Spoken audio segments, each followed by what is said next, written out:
Hi, good morning, good afternoon, and good evening, everyone. My name is Praveen, and I have 12 plus years of experience in networking. So I'm doing training for almost 6, 7 years now. So my primary expertise is I'm doing data center migrations. I'm mostly working on data centers and wireless and security. Security is my secondary skills. Mostly I'm into routing and switching and wireless. And I'm also taking care of load balancers. So I do have experience with multiple products. And when I'm talking about this course, yeah, this is Wireshark Basic to Advanced training, and I'll be the instructor for this course. So I will explain how it works, the training, how it works. So it will be a half an hour session. So totally it is 2 hour session. So we'll have two Q&A sessions for every hour. So we'll cover two topics. And in the first half, you guys have a Q&A session where you can ask your questions, your doubts related to the topic what we are discussing. And you will have your second Q&A session around 11:45. So it's just quick 15 minutes Q&A session. Uh, it happens in two intervals. So that's how it's going to work. And the whole training is we will stick to 80% practical and 20% theory. So we'll be covering the whole thing. Wherever it's really essential for PPT, we'll go for it. Or mostly we will do everything with Wireshark there. This is how the training works here. So do you guys have any questions on this?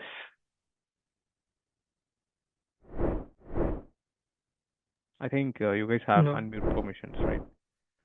Sir, the recordings will automatically update into that app, right? We don't need to record or, Yeah, correct. You will get your recorded videos. You will have portal access where you can watch all the courses Okay. in Okay. one single portal. Mushkan will help you with that. So you will Okay. get your login credentials, then you can watch anytime, anywhere, on one single device at a time. Okay. Yeah. Just- Praveen, so the recording will cover the question and answer session as well, right? Sorry, what is that, Suchit? Uh, like the recordings will cover question and answer session as Yeah. okay, Correct. great. Yeah. We'll break, yeah, that. I mean, once we are done with that, so we'll have I'll stop the recording and I'll record the Q&A session. So we will have two Q&A sessions In each session. in each session. Yeah. Okay. Correct. So it's So, how it's going to so work is we will do a topic and we'll do a Q&A in one go, and then we'll stop the recording and then we'll record again and we'll do the second session. Or maybe sometimes it continues and you will have your Q&A in the middle.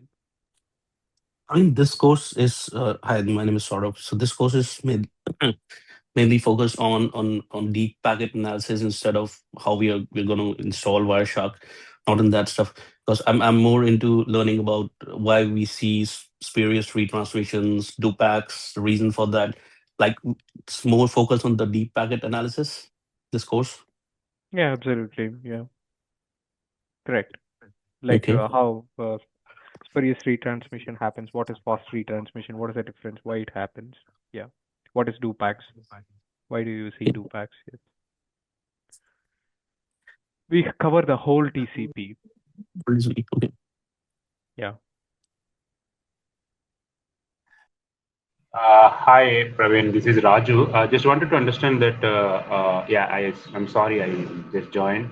And you're going to cover the complete troubleshooting, right? Like identifying the latency issues, detecting the packet drops and retransmissions, diagnosing the application level and network level problems. Yeah. Yes, Raju. Yes. Perfect. Yeah. Fine. Yeah. We are discussing that. Yeah.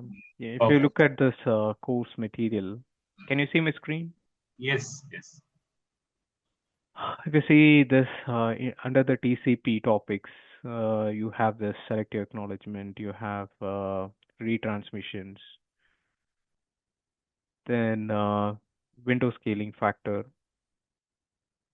explicit congestion notification, everything related to latencies. And there are a few more, right? When we talk about retransmissions, fast retransmissions, various retransmissions, all kind of retransmissions, not only limited to this. So we will try to cover most out of TCP along with troubleshooting. So we have, for every session, we have a lab. Okay. So someone he asked me about flow graphs, TCP UDP stream and flow graphs. So we have labs for every topic what we are discussing. All right, fair point. Thank you. Yeah, thank you. Yeah. So this is how it works. So I'll make, if you guys when we are teaching, the biggest problem is sometimes the people, they interrupt the sessions. I mean, I'm not telling they're interrupting the session, that's actually breaks the session flow. So we always mute the students. Will mute you in the beginning, and during the Q&A session you can note down your questions and you can ask your questions. That's how it's going to work. So any questions on this so far, what we discussed about the pattern of learning and how we are going to do the training? Okay, cool. So I'm going to mute everyone now, and let's discuss the first topic today. And I will do a quick walk through with the contents, what we are going to discuss.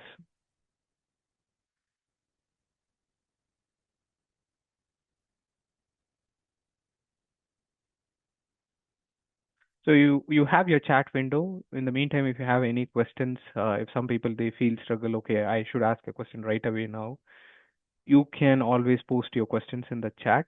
So once you get your Q&A session, we'll go one by one, and the questions whatever we have, we'll go in an order. So we will clarify all your questions. So always make use of the chat. Don't think that I can't ask your questions right away. Ask your questions in the chat, keep it in the chat, and ask one by one. We will discuss. Yeah. So the course starts with the basic of networking. What is OSI model? What is TCP IP? This is all not something we are going to do a theory. We are going to see this practically in the Wireshark. And we will see the functions and the protocols of every layer and how this encapsulation happens in every layer. And we'll see the differences of duplexes, different duplexes, half duplex, full duplex, duplex mismatch, speeds. Then also we'll see the how auto negotiation works, what is MDIX. Then we will see the difference between hub, switch, router. This is all very quick sessions. We will go through this, but mostly we will cover this in practically in the Wireshark using that. Then this all happens when the two devices communicate with each other, even in the same broadcast domain or different broadcast domains. So we should know how ARP works and exactly how the ARP protocol works, and inside the Wireshark, how you're going to figure out the every packet flow of ARP. So we'll see the detailed parameters of ARP headers, if it happens in the different subnet and same subnet, how it happens, and what is proxy ARP, what is gratuitous ARP. So in the ARP topic, the most widely used is gratuitous ARP. When you troubleshoot a problem, if you have seen, there will be a problem with the duplicate IP address. So gratuitous ARP is something is going to say if there are two devices with same IP address on a network, example 10.0.0.2, if both devices are using 10.0.0.2 and both is going to broadcast, hey, I am 10.0.0.2 with the MAC address. So you'll get the notification, right, in your switches, duplicate address found. Then you'll track and you'll find. But in Wireshark, how it helps is inside your broadcast domain, if there is multiple gratuitous ARP happens for more than one or two devices, you can take a look very quickly. Instead of checking for the logs, you can see the MAC addresses, and based on the MAC addresses, you can track down those MAC addresses in the switch and you can figure out. Then we will see what is CRC errors, checksum, and Ethernet header structures. What is we mostly look into what is destination MAC, source MAC, and how in the routing destination MACs and source MACs are changing, and how in the Wireshark will help me to figure out. So you may think what is a great thing I can learn in layer 2. It's not like that. If there is any duplicate IP address coming from, so you can exactly figure out, okay, the Cretaceous apps came in, but what is the MAC address? So the MAC address plays a very important role in your switching. So we will learn about that, how this Ethernet header plays when it comes to troubleshooting and when you find a problem. Then we will see what is IP addressing. It's all basics we know, but we'll brush up this, and then we'll go for the different MTUs. So when it comes to actual troubleshooting, IP is just, we feel limited to just IP to IP communication. So here we will see what is fragmentation, because most of the time, because of fragmentation, there will be a slowness, and we will exactly see who is fragmenting the packets and where exactly I have to do the where I have to do a capture for the fragmentation. And also we can see in the packet capture how these packets are fragmented and reassembled. And we will do a scenario with multiple MTU, maximum transmission unit. We know that. So we see this, what is MTU and how MTU actually affects your connections, and we will do a troubleshooting with that. And also we'll see how this layer 2, layer 3 addresses keep changing, right? Because your layer 3 address remains the same, whereas your layer 2 addresses keep changing per every hop. So your source and destination IP are never going to change until there is a NAT in the middle. So we'll see how this layer 2 and layer 3 packets, it flows through, and how this changes when it flows through switch routers and firewalls. What is PMTU, Path Discover MTU? We'll discuss that. We have a lab for Path MTU, and we will see what is TTL and what is IP options. Loose source route, strict source route is something topic in the security. That's something we'll cover in the lab for it. Then we will discuss about the ICMP messages, different types of ICMP messages, where it helps. If I try to ping, I see request timed out, and also sometimes you don't see anything. It is just with the dots or asterisks when you do a trace route. So in those situations, how you are going to figure out, is it the particular ICMP ICMP protocol is blocked, or is there is no routing? So we will make use of different ICMP messages to figure out those. So we'll see the difference between ping, traceroute, and traceRT. Traceroute, I think in some devices, network devices, traceroute works, and traceT works on your Windows. So we'll see the difference between what is UDP-based traceroute and what is ICMP-based traceroute. Then the very big topic is, and for every topics, if you see, there is a discovery lab. So here we will do the ping and traceroute error with packet analysis. We will see that. Then coming to the TCP UDP, it's a pretty big topic we have. So we will go inside the TCP, not limited to just SYN, SYN-ACK, ACK. So we will know what is, along with the three-way handshake, what is explicit congestion notification, if there is any congestion in the network. And we will see what is window scaling factor, what is window size, what is sliding window, what is zero window. If your window is full, if the receiver is not able to receive any more packets, and if you want to wait to send your packets, then you will get the TCP zero window. So for that, we will be using the iPerf tool to practice all these kind of scenarios. TCP windows, zero windows, sliding windows, all these topics will be covered with iPerf tool. If you guys are aware of it, I think most of us, you might be using it. So we will do the troubleshooting scenario in session with iPerf. Then we'll see what is IPMTU. There are two types of MTU. One is IPMTU, and one more is normal MTU. As this, what is maximum segment size? Why we have to change the maximum segment size when it comes to GRE or some other protocol? If it fills up the MSS, why we are to reduce the MSS? So those scenarios we will discuss. what MSS, I know what is the role of MSS there, and why we have to reduce the MSS when it comes to GRE and some other protocol if there is some additional header is added. So we'll see all kind of flags, TCP flags in ACK, FIN, reset, push, and urge. Push are still mostly used, but urge pointer is not. Urge flag is not most widely used. I mean, it's deprecated by. Most of the application doesn't support the urgent pointer. So mostly we will cover SYN, ACK, FIN, reset, and push. So we'll see what is slow control, what is retransmission, fast retransmission, and what is previous retransmission. What is selective acknowledgement, what is SAC options, and we'll see what is TCP timers, idle time, and what is persistence, keep alive, and all this related to the TCP timers. We have everything in one lab once we discuss. And yeah, this is all pretty unaware topic, but we will discuss about the MSS, CWND, RWND, threshold, and RTT. And we will see UDP specific protocols, DHCP, DNS. So we'll do that in the lab, difference between TCP and UDP, and what is the logical common ports, what is well-known ports, what is the random ports, what is the difference, and how do you find that? And then we will discuss about the whole DNS process, how you will troubleshoot your DNS related problem. Right? Because DNS plays a vital role. If your DNS query is not happening, your whole communication never going to happen.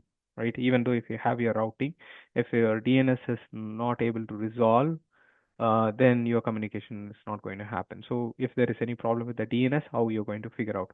DNS is very quick and small thing, but troubleshooting, you need better understanding. It is just query and query response, only two packets. And a user sends a DNS query and we should get a query response back. But what happens in the background, that's something we will see. What is iterative query, what is recursive query, and if there is any problem, how do you flush your cache if there is some updates happens in your DNS server. So we'll do that everything in a DNS lab. And DHCP, most of the size related problem and everything, when we troubleshoot with the DHCP, we will see list of use cases. What if a DHCP server has been configured with the wrong default gateway? It's going to, for the discover messages, obviously the server will respond back. It will offer the packet. But what if I get a wrong IP address? Still you get a DHCP IP back, but people don't look into the default gateway, and obviously your packet will not be routed. So it's a problem with the layer 3, but how with the help of DHCP packet capture you're going to figure out it's a problem with layer 3. And you'll see all these DHCP options used for wireless. There are few DHCP option 43, I think so. I don't remember that properly. So DHCP option 43 and all other list of DHCP options that's been widely used for other communication, voice and wireless. And in the switching lab, we will see what is spanning tree, what is LACP, what is ARP table and CAM table, what is broadcast domain, collision domain, and what is cut through, fragment free, store and forward, and all this. And we will do a switching lab for it. So routing plays a big role. So in routing, we'll see what are the difference between this distance vector and path vector protocols, and the RIP is not much we are going to cover because it is deprecated. So static, default, dynamic, OSPF and BGP. So one thing I have to change, this RIP is no more. So OSPF is a pretty big topic. There you will see all your right from your let's say type 1 to type 7. You will see that what the different area types in OSPF and where exactly DR and BDR election happens. And if there is an OSPF message adjacency happens, then we are going to stitch the topics what we discussed previously. So here comes when you have some problem with your MTU, your OSPF neighborship is not going to happen. So how you are going to check your MTU in a Wireshark capture when you do troubleshooting with OSPF? And if you send some kind of LSA messages, and if this LSA message is not propagated and reaching the destination, so how I'm going to figure out that? Do I receive those particular LSA messages from the specific router or not? So that's something we are going deep packet level inside the Wireshark to figure out those problems. And BGP, the BGP fundamentals we will learn here. The BGP messages, what is eBGP, what is iBGP, and attributes. So don't just think this is just a fundamentals. Here in BGP, we are looking into how eBGP and iBGP relationship happens and what are the most widely used attributes. So we're going to discuss a lot more deep about the BGP. So the first topic is the BGP fundamentals and all the state messages and message types and your neighbor establishment process, how it happens. So I'll tell you one interesting thing about BGP. So I have seen people when they troubleshoot with BGP. Do you guys ever think why do I need an underlay routing protocol for BGP? If you know the answers, you can put it in the chat. Actually, what happens there? BGP works in a little different compared to other protocols. If you do an OSPF, or what generally we do, we advertise the routes in every device, right? Areas are different. The fundamentals of OSPF, I'm telling you, you're going to say, I got 4 networks, I got 4 IP interfaces configured, so I have 4 layer 3 interfaces, I'm going to advertise this. So obviously the neighbor device is going to receive it and it will send it back its own all the layer 3 informations back to the receiver or sender. So example, you're talking about 2 scenarios. But in BGP, do you think if you advertise the network alone, does it going to, do you really exchange your routes in BGP? So BGP, fundamentally it works on TCP port number 179. So to establish a TCP connection, you need a routing. So always BGP is dependent on underlay routing. So BGP is a overlay routing. So this is something most people, they don't understand this. So that's why we do an underlay routing. So you need OSPF or any underlay routing before you establish your BGP connection. So the very fundamental and the basic is for 2 destination, you should have your route in your route table to establish your BGP neighborship. So in you're bringing the device into your BGP, but you should have a routing for it. Because if there is no routing, your TCP connection establishment will never happen. Because for the 3-way handshake to happen, you should have end-to-end reachability. So that's why we use an underlay routing. Then we will do a BGP for the neighborship. So this is so important to understand in BGP. Even they ask, I don't know, in the interviews, even I have seen people, they don't ask this question. But this is a very basic foundation of BGP, how it works. Then comes to firewall, we will see where to position a firewall, what is stateful, stateless firewall, what is session table, what is state table, what is a transparent mode firewall, what is layer 3 mode firewall, what is zone-based firewall. So we'll use a Palo Alto for this. Then we will see different types of NAT, source NAT, destination NAT, NAT versus PAT, and how NAT works, what is unidirectional NAT, and what is bidirectional NAT, and what is PAT, how this port number changes, and the packet flows through a PAT device. Then we have a PAT lab for it. And we will also discuss the packet flow through a firewall, how the TCP and UDPs are handled through the firewall. And we will do an FTP session in a firewall to see, and we will configure the ACL in the firewall.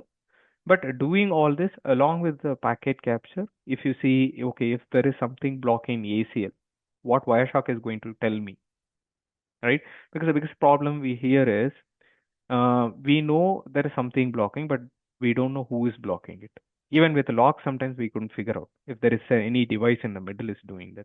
So with the help of Wireshark and the troubleshooting tools what we have in the firewall, we are combining all together and we can, leverage our troubleshooting. So this basically to elevate your troubleshooting to understand better and isolate a problem very quickly.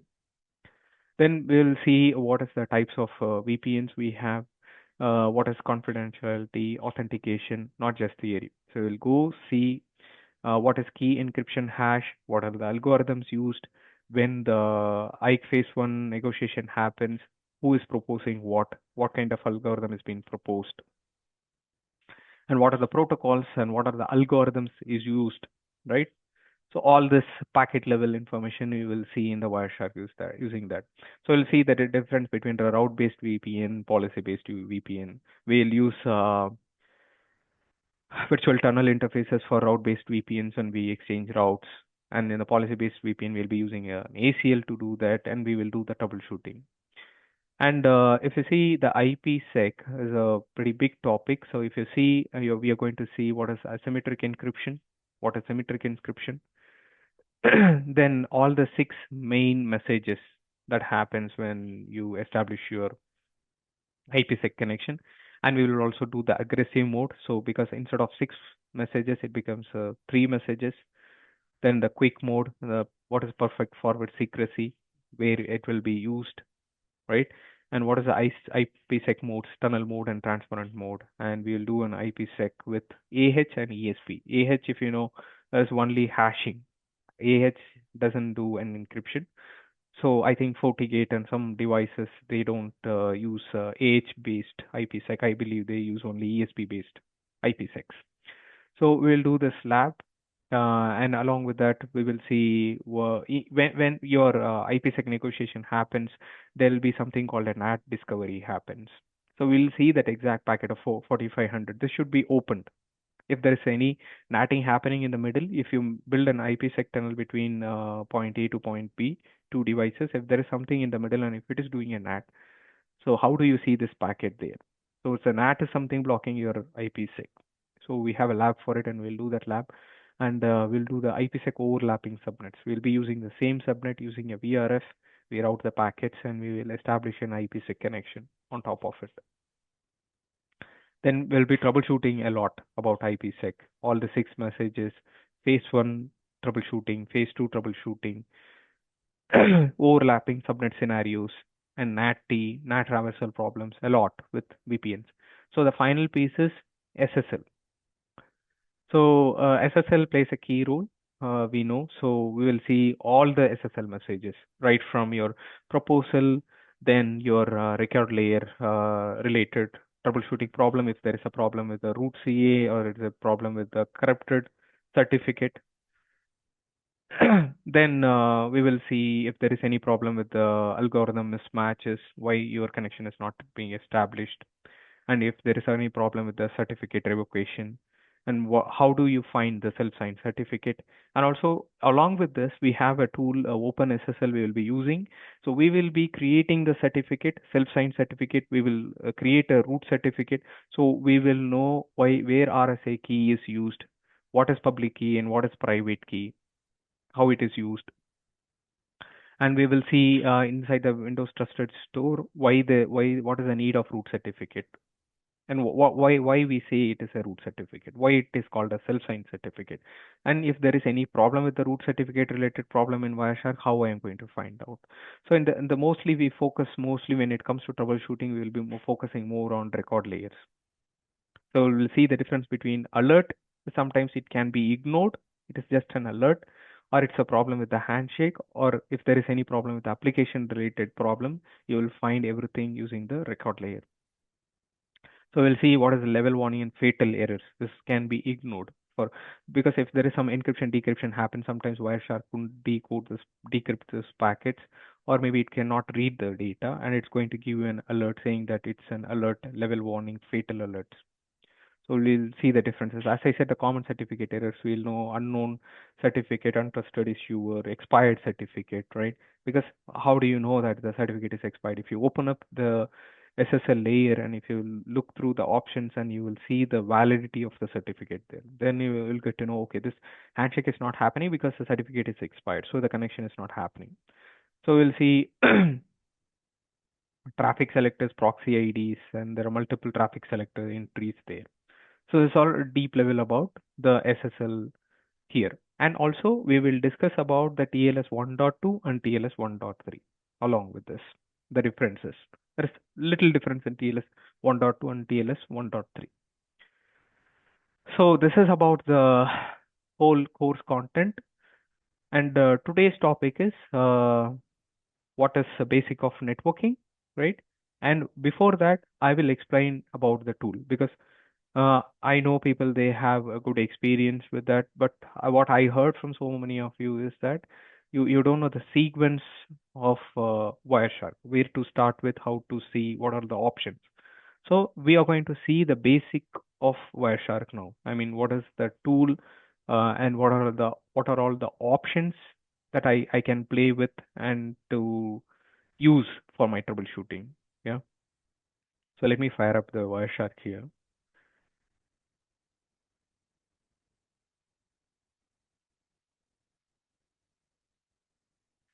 So whenever you open up a Wireshark for a PC, this is how you will see the traffic. Even you're troubleshooting a problem with a user, right? We'll come back to that later about how we use this with the routers, switches, and firewalls. So in the very basic is like this. So when you open up, if you imagine you're troubleshooting a problem on a client computer and you have a multiple traffic selectors here. So my traffic is mostly going through my Wi-Fi. If you see the little graph running on top of it, I'm going to double click this. It's going to dump all my packets here. So let me stop this. So what you should look when you do a capture, and how to do this filters and all this parameters, and how I can customize my windows, how I can customize the tool. So the very first thing I would say is in the Wireshark, if you open up your Wireshark, the very first thing you should see is a packets here. So now I stopped this, there is no packet running. So how do I do a capture again? So I have to click on this Wireshark icon here, continue without saying, it will again start my capture. It's a fresh capture. And you can see the packets is keep running. Sorry. So it is dumping all the traffic. And stop right over here. And the very useful information what you will get it is expert info here. You see this is the highest expert information level data. So all these logs are, we say it's an expert logs. So when you're troubleshooting a problem in a client computer, this is the first thing I want you guys to check. So when I click this, the very first thing what bothers me here, they have differentiated with colors. Yeah. If you see this is a blue color, this is a duplicate acknowledgement. This bothers me. And if you see this Windows update and fin packet, okay, that's fine. So this is all TCP, SYN, and ACK packet. And this is all reset package. Correct. So today we are talking about Wireshark, the basic of Wireshark, and the basic of networking, right? So when you open a Wireshark, if I click on any packet, if I go to any packet here, say for example, I want to test a packet, if I just want to learn this for the very first time, click on any packet.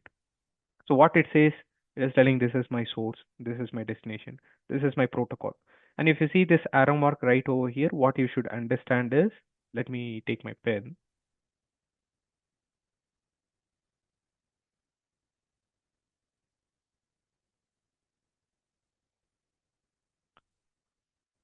So what you should focus on is first very primary is source. This is destination. This is source port. This is the destination port. So this is the flow. First source, source port, destination IP, destination port.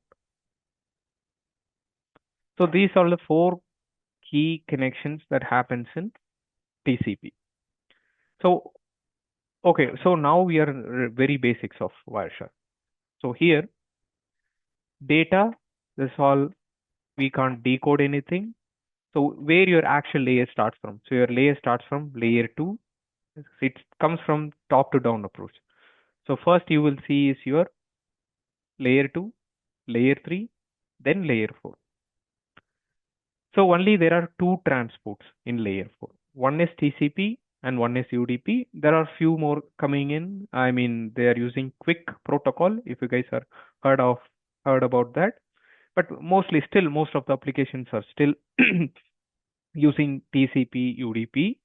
And for your information, you want to know about this, as I said, you will have the quick.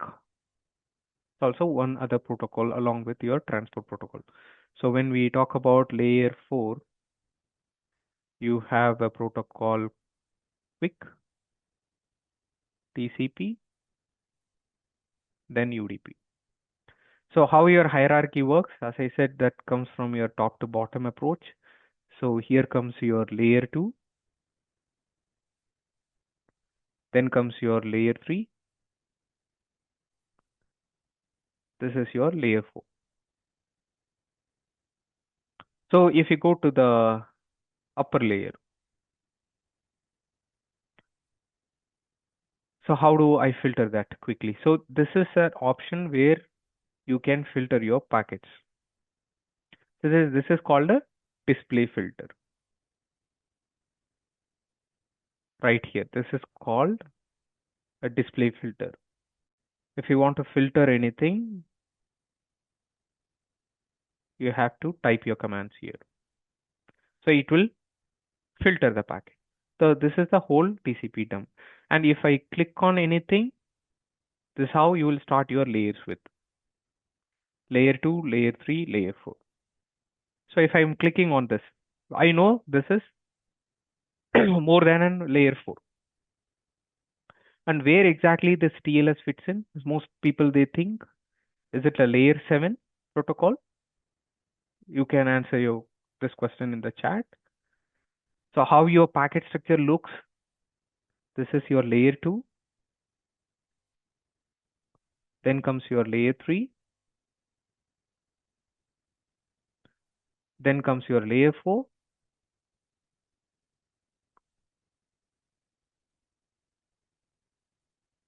So here fits your TLS. Then your application layer. So this sits between your layer 7 and layer 4 here.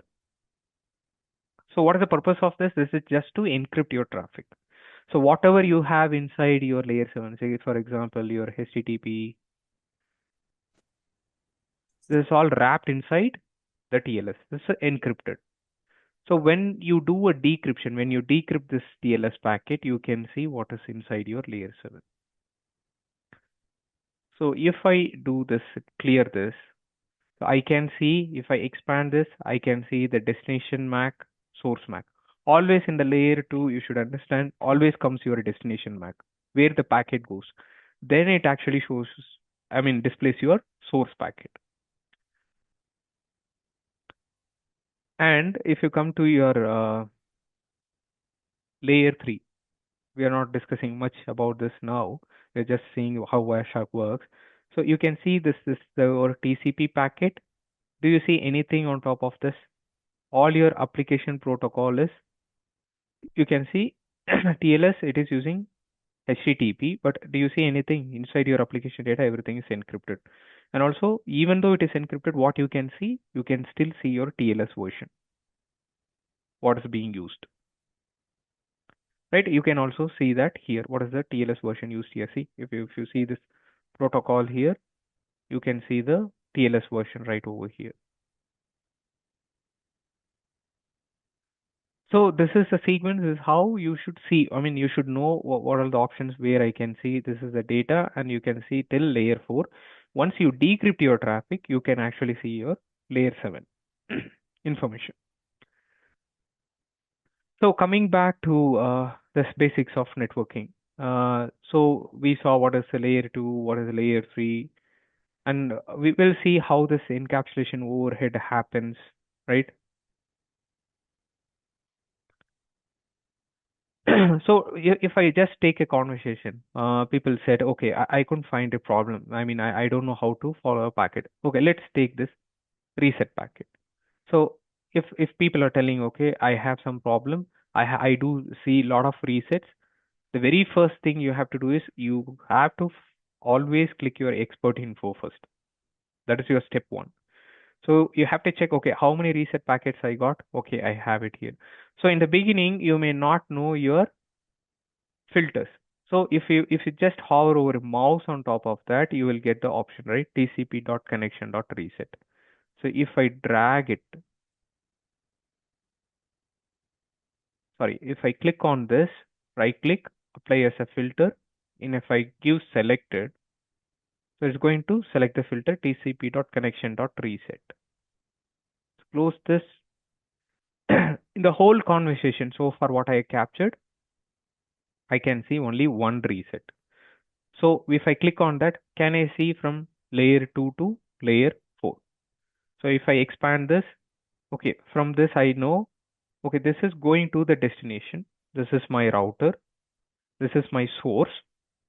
This is my computer, this computer where we are running the Wireshark.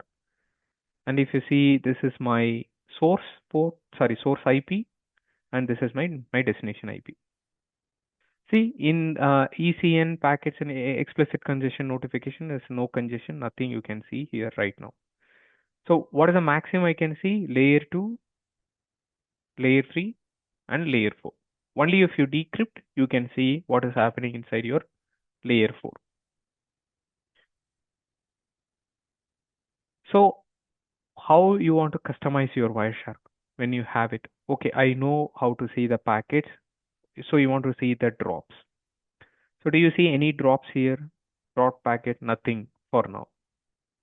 That's fine. We'll see the scenario where we can see the drop packet. So now going to the layer deeper. The first thing we are going to discuss about functions and protocol of each layer, right? So we know, as I said, we are going to discuss about layer 2, layer 3, layer 4, and what is inside the layer 7. We are not going to discuss about the session layer, what is happening inside, because we have no control with that. So as a network engineer, so what can I do here to troubleshoot a problem? So mostly what happens, we generally encounter a problem with slowness. We encounter a problem with if there is any blocks with the ports. And we will do a deep troubleshooting if there is any problem with the latency, with application level, right? So how this is packed up and how it is routed back. Now, I mean, people are from a different background and they know routing and switching. They're from security domain, but a quick run through with how the packets are encapsulated. So for that, let me open the PowerPoint.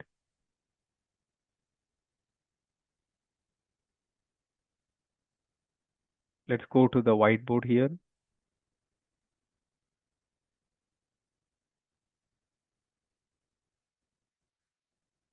So in Wireshark, what we are seeing in the Wireshark, as I said, it's a top-down approach. So you see from your layer 2, then you see your layer 3 information, you see your layer 4 information, and TLS fits right over here, and here comes your layer 7. So if it is encrypted, you can't see any packet here, right? So in layer 2, what you will see your destination MAC, then comes your source MAC. Other than that, we don't see anything inside. In layer 4, you see your source IP, your destination IP. But we never go beyond this, right? So there is something called a TTL, time to live, example 4. Then you have your IP options. What is IP identifier? Why, I mean, let me erase this.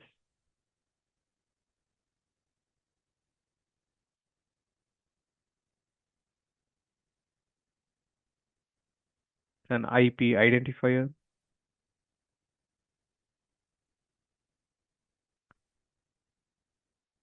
What is the list of ICMP codes?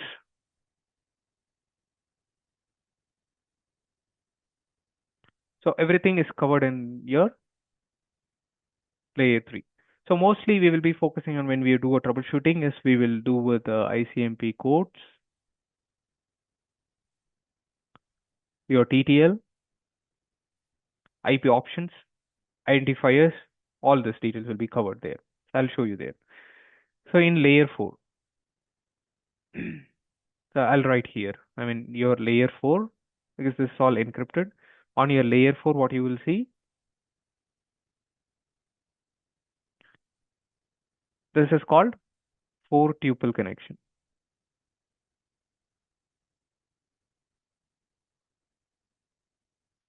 That is your source IP, source port, destination IP, destination port.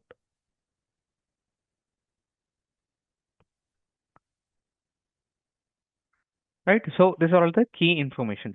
So when you go, when you dive deep into the layer 4, there comes your TCP options, retransmissions,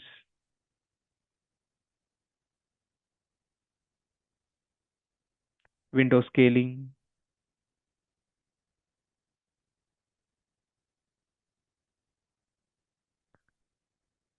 explicit congestion notification. So this all comes under your layer 4.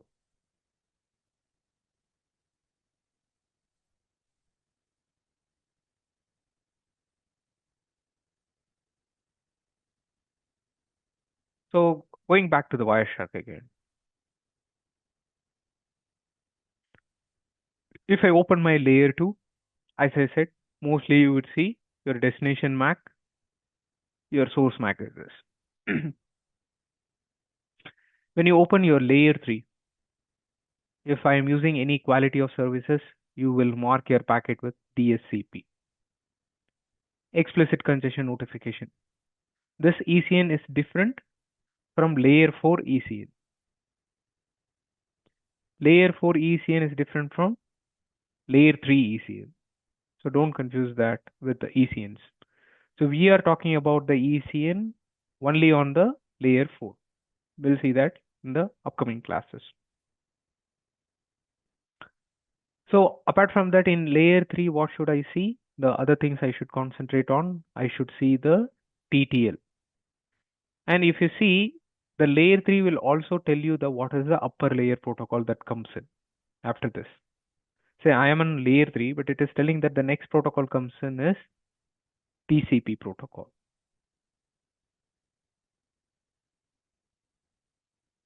So you will see source IP, destination IP.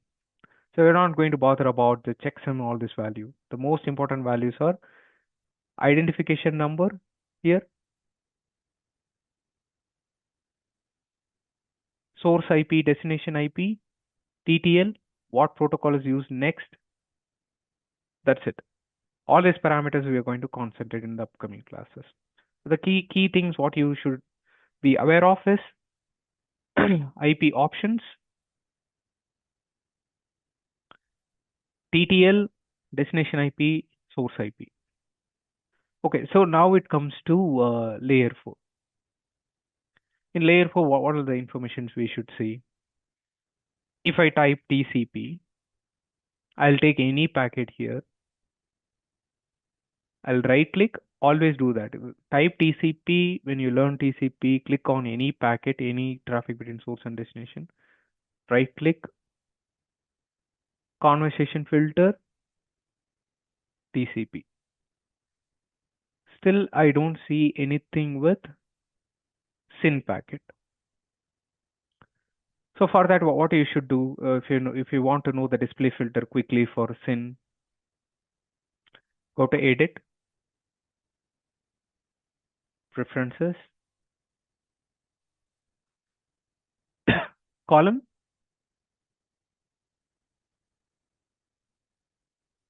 So if you, again, I'm repeating this, you have to go to Edit,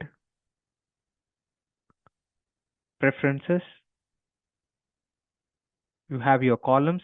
So see, this is the columns I made it personally. And I'll show you how to do that. So here, if I want to add one more header, if I want to remove this from the column, I can remove this from a column, TCP segment length. HTTP time, I'm going to remove this from my column. So example, now I want to see my layer 2 header here when I'm troubleshooting something. So I have to click on this, right click, apply as a column. So your Ethernet header comes in here. So you are going to do a troubleshooting something related to this particular destination MAC address. Apply as a column, you will see all your destination MAC addresses. So I want to also include my source MAC address. Right click, apply as a column. I can see the source. So now you see this packet sequence. I will come back to this Cincinnati back. So when we are troubleshooting, I'm telling. So you're troubleshooting a problem. So you're trying to figure out a problem with these two connections, TCP connections. First, right click, conversation filter, UDP. Go to the very top, go there. So this is a communication from source to destination.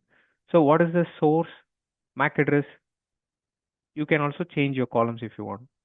You can swap. So this is my Intel computer. It is going to this particular destination. So see the reverse traffic, when it happens, the source becomes the TP link and here's my destination. So how its packet is actually changing it. If you look at this, this is a destination somewhere out in the internet, but always my source for me, the next stop is my router.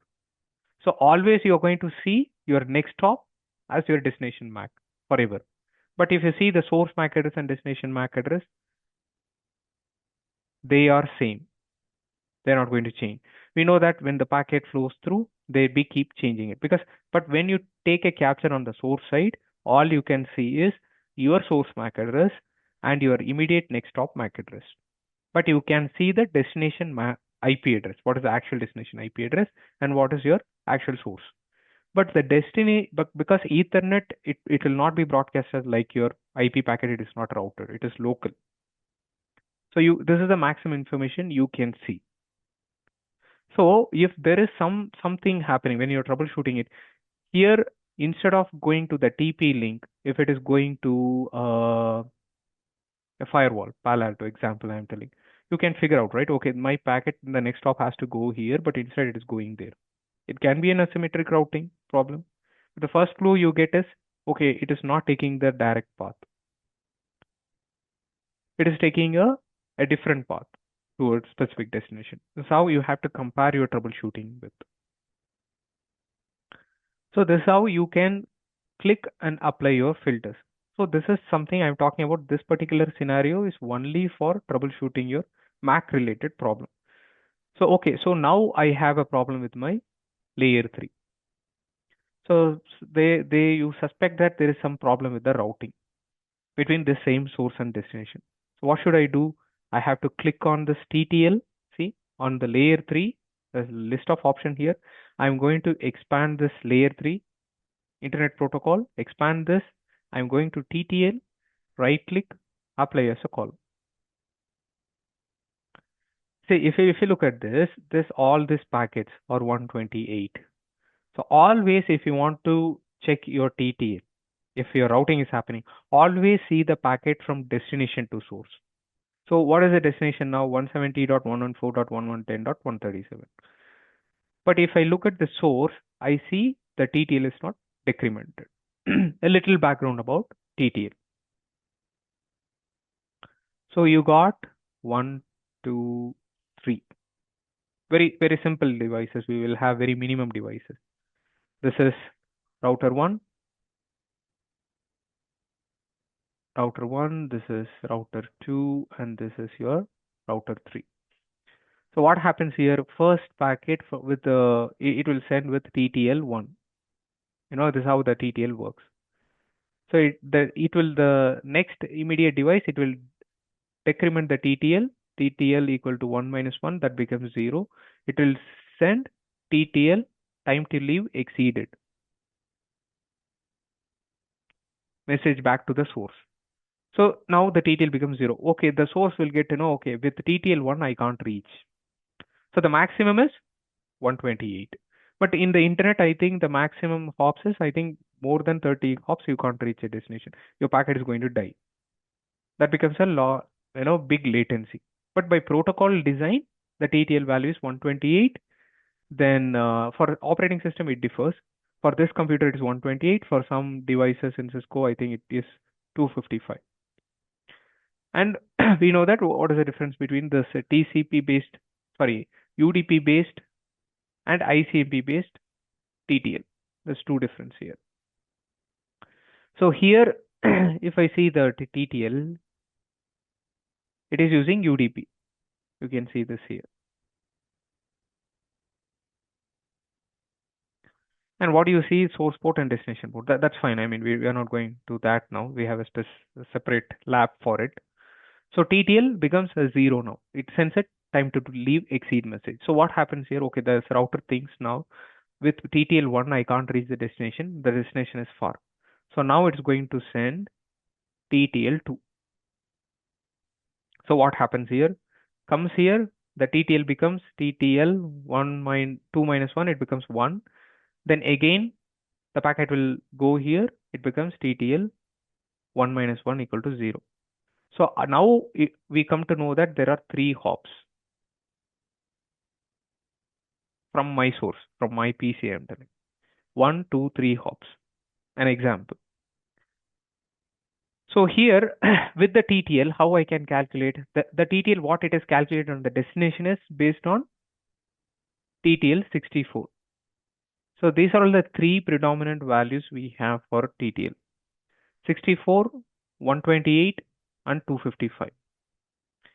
And if you subtract your value from 64 to 55, so what is the number of hops you got? You take 64 minus 55. So 14 minus 15. 5, 5, 10. So 9 hops, right? 9 here is 5 minus 3, 2. What is that? I am doing something wrong. 1 second.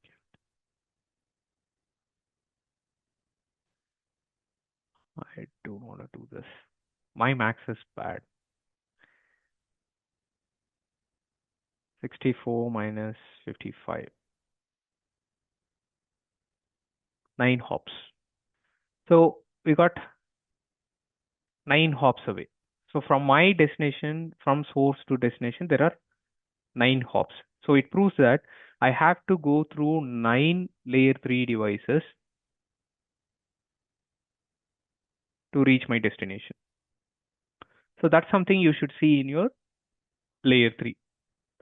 If there is no routing, if just by looking into this, some people they get confused, right? Until this point, if they see, okay, I think there's some problem with the routing.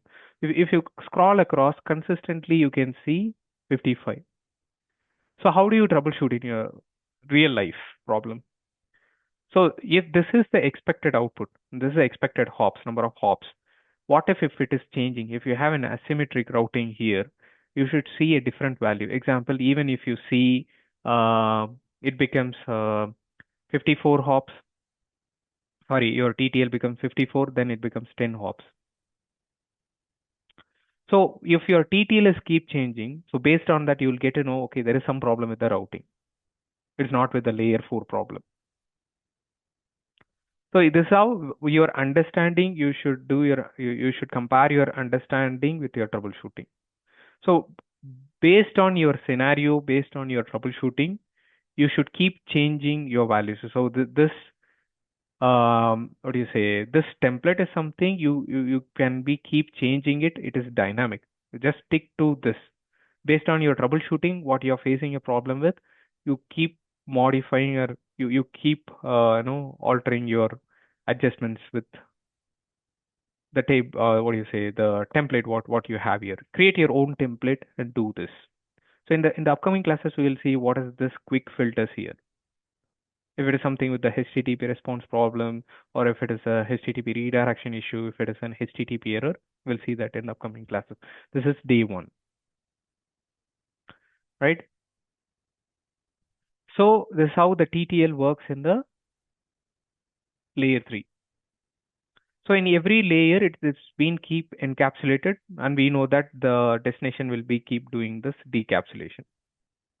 So now we will see the difference between hub, switch, router, and firewall very, very quickly. What is the difference with that?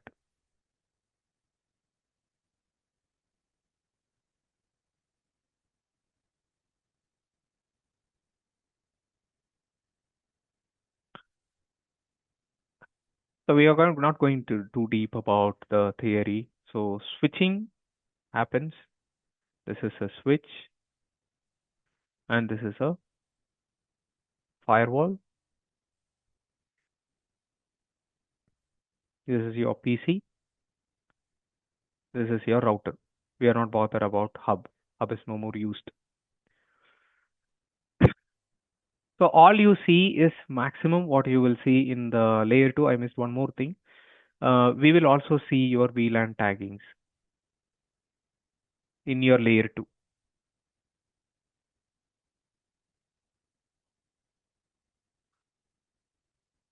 Can somebody tell me why we don't see this VLAN tagging here? It is just because we didn't tag anything, or why we can't see anything related to the layer 2? In the layer 2 information, all I can see is source MAC and destination MAC. As I said, it's a VLAN tagging happens in your layer 2, but why I don't see any layer VLAN tagging packets in my layer 2? You can, if you know the answer, you can post your answers in the chat. So this is a switch. All I know, it finds is MAC addresses, right?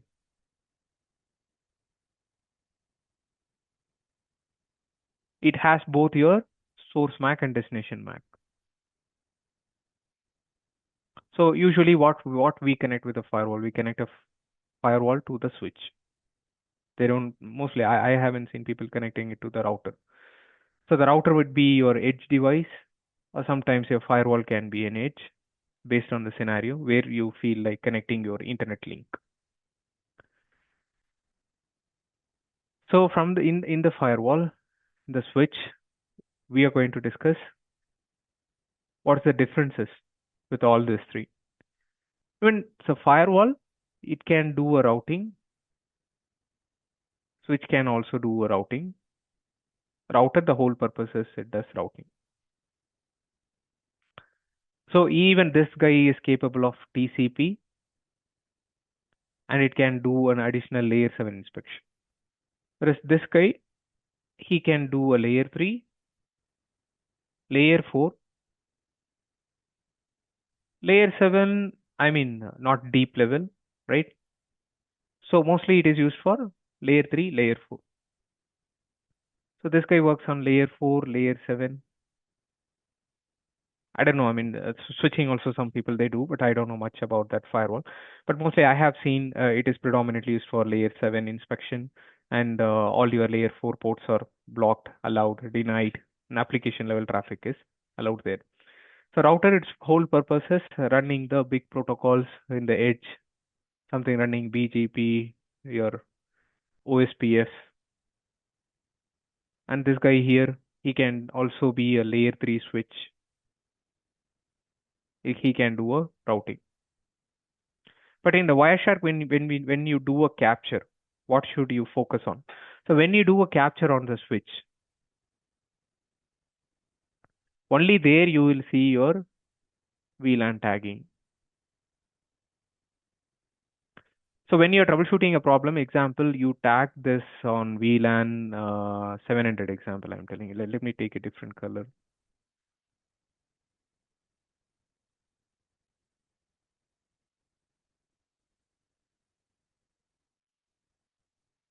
So here you tag something with VLAN 700. So what this layer 2 helps here, you compare here. Okay, instead of this, you're doing some kind of migration, and you got some additional firewall here. Your ASA firewalls is connected back to the switch. Example, this is also in VLAN 700. An example I'm telling. So both on VLAN 700, there is a duplicate, but how do you find that my packet, my next stop is, instead of going to this firewall, it is going to the ASA.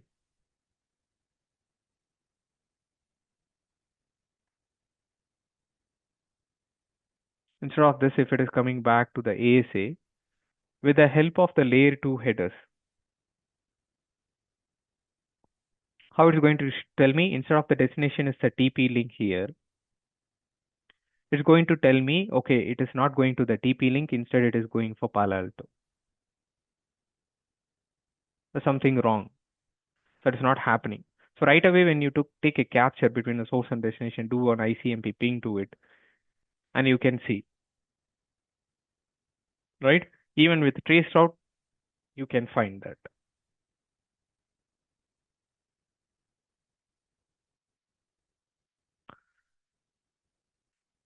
So this is the significance of MAC addresses. So how the MAC addresses plays a vital role there. So coming back to this, so when you do a capture here, everything when you do a capture, it is called as a TCP dump.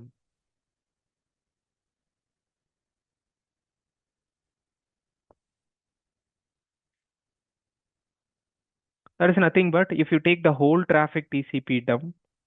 So even within the tool, there are options where you can select your source IP and destination IP, or else you can take the whole TCP dump. That something looks like this. But based on your problem, you have to go layer by layer. Okay, if I want to see the VLAN related information, so I am not looking at other layers. I'm going to click on a particular packet and a particular traffic. Then I have to look into my layer 2. And do I see my VLAN tagging here? And what is my destination MAC address? Is it Palo Alto or a TP link? That's it, done. So okay, example, if you do a routing and if your routing is not happening, then you take your TCP dump, right? Do an ICMP filter and check for your TTL. As I said, you have to go to your layer 3 and see your TTL. Okay, my firewall is 5 hops away. Example, I'm telling you, my firewall is 4 hops away or one. I think mostly it would be just 1 hop away for your firewall. So mostly I would say practically using your destination MAC addresses, you can figure out most of your problems there. Whether my traffic is my next stop is that, is it my routing is happening, is it going there or not? It's in my proper VLANs are tagged to it. So what if I instead of seeing a VLAN 700, if I see something VLAN 600? It's a problem, right? So it's going to a different port. The port configuration can be a problem. So some people they may have a switch or router in the middle, and it can be 2 hops away. So do I see a TTL of 2 when I do a trace route or ping? So I can go and check that.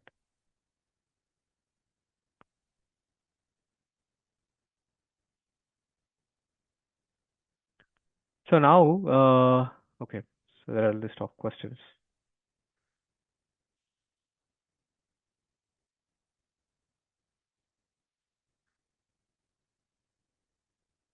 So let me give an unmute permission so that you guys can ask questions.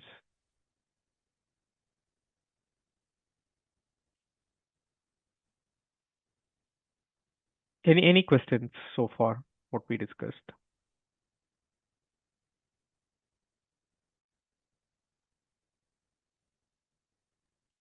Sir, regarding the TTL, it's bit, can you give more, sir? No, Like, okay, sure, yeah. we- I mean, here, we are just going through how Wireshark is used, what is the differences. For TTL, there is a separate class here for TTL options. Yeah. So, Any, Praveen, yeah. do we need to set up any lab on oversight in the home? For Yeah, this, yeah. I mean, yeah, yeah. I will explain about that. Yes, lab, okay. yeah, lab thing. I'll explain. Yeah, how do Okay. you want to build, and what are the options we have? I'll tell you. Yeah.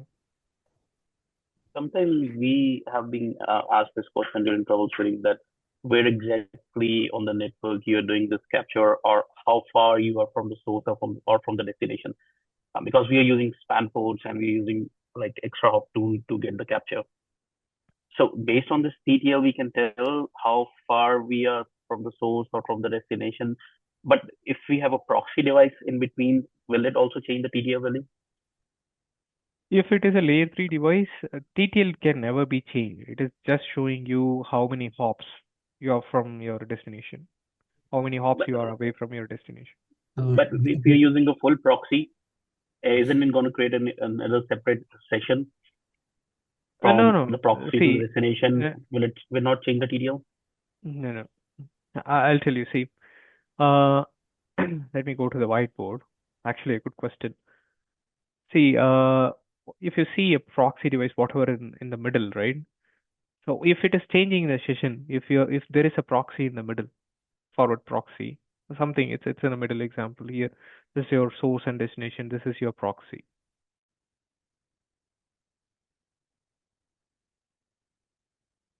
So only your TCP connection is it happens from your source to your proxy, from one more TCP connection from your proxy to your destination, right? So only the TCP is creating one more new TCP session with your from your proxy to your backend server. But here in the routing, it is per hop, end to end. Nothing going to change. So if your proxy is again a layer 3 device, if it is doing the routing for you, nobody can change anything with the TTL. If you block something, you'll get a request timed out. If they block TTL, there you may you can't get your TTL messages back, because I should apparently get a TTL time to leave exceed message back to my source. Only then I can calculate my TTL. There'll be some trace routes. If you do, there will be a request timed out. There you may not see the exact TTL. Yes, see, So if any proxy is there and if any firewalls are there, so if any host to initiate a trace route, to then proxy hop count or firewall hop count between the in the TTL value. Yeah, definitely it will cover. Every hop will be covered. That's what I'm telling. See, even if, but apparently I should get the TTL exceed message to get the perfect TTL. If there is blocking something in the middle, I couldn't get the TTL exceed message if I'm not receiving the TTL exceed message back from the source.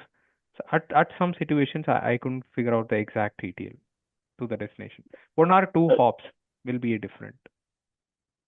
can you go back to the drawing that you made for the proxy? Okay.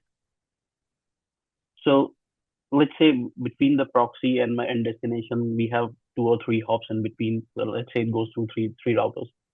I'm doing a capture on a third router between the proxy and the destination. The Okay. TTL that I will see, will that be like just 2 hops that is from the proxy? Because this connection is actually generated from an end host, right? But the capture that I'm doing is between the proxy and a third, let's say, router. As I said, there are 3 routers between the proxy and the end destination. So what's the TTL I will see? Will it the TTL that would be coming from the proxy, or will that be the coming from the actual source? You get my question? No, TTL is actually from the source. Always the source, if But you are the doing a trace route. proxy is generating a new connection, right? A new TCP session. That's It's what a you're full proxy. confused. No, that's what you're confused. I'm telling. TCP is the only connection it is going to establish. I'm telling. Routing is happening from your source to destination, right? Right. So Yeah. it's happening from source to destination. Yeah. So there is no changes with the TTL if there is a proxy in the middle. Only in your TCP connection, you will have your one more new TCP connection between your proxy and that is a layer 4. In layer 3, nothing going to change. It's purely based on your source. Purely based on your source. Okay. Yeah. That's not going to change. The proxy will never change or interrupt anything. So what proxy is doing here in this scenario, it is just a proxy. It is a layer 3 device. For the TTL message what's coming from the source, it's going to send a message back. If you block it, it won't get any messages back. So it thinks, okay, I didn't get any messages. Maybe there is a device. Then again, it will send one more TTL, add one more TTL value and send to the next hop. So proxy is not changing anything in the middle. Or this scenario will never change if there is a proxy or any device firewall. It can be a firewall proxy, any routable device. No issues.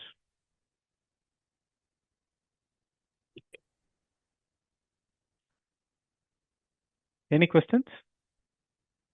Any RFC regarding these TCP details?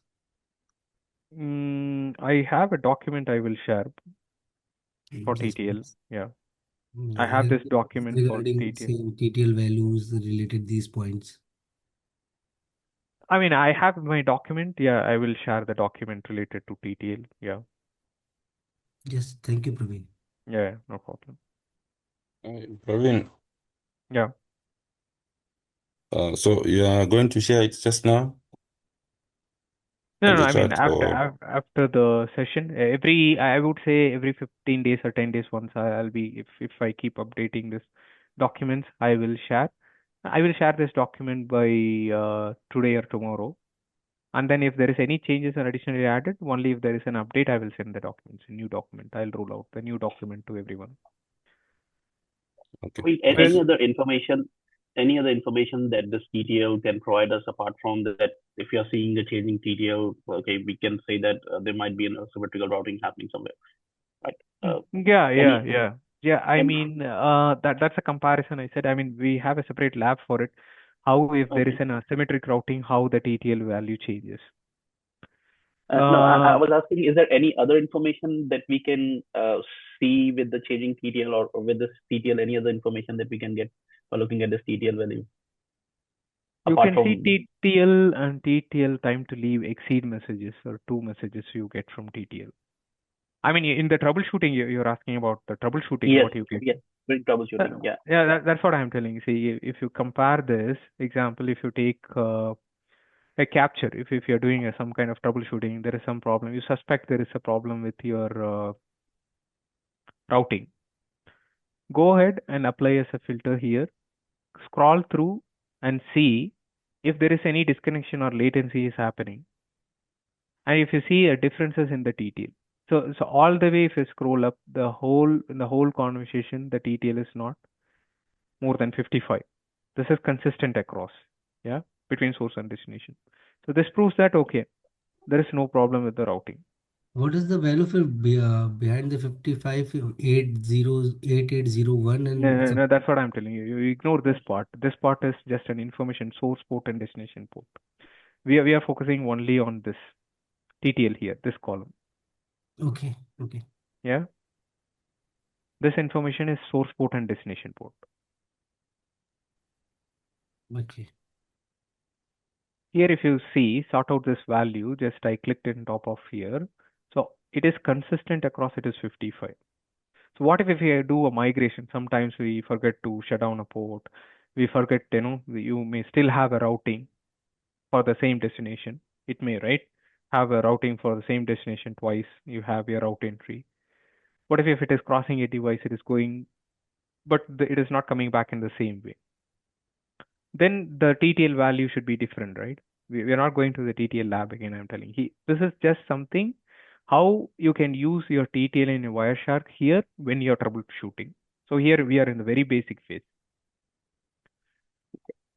of how do you make use of these values. That's it.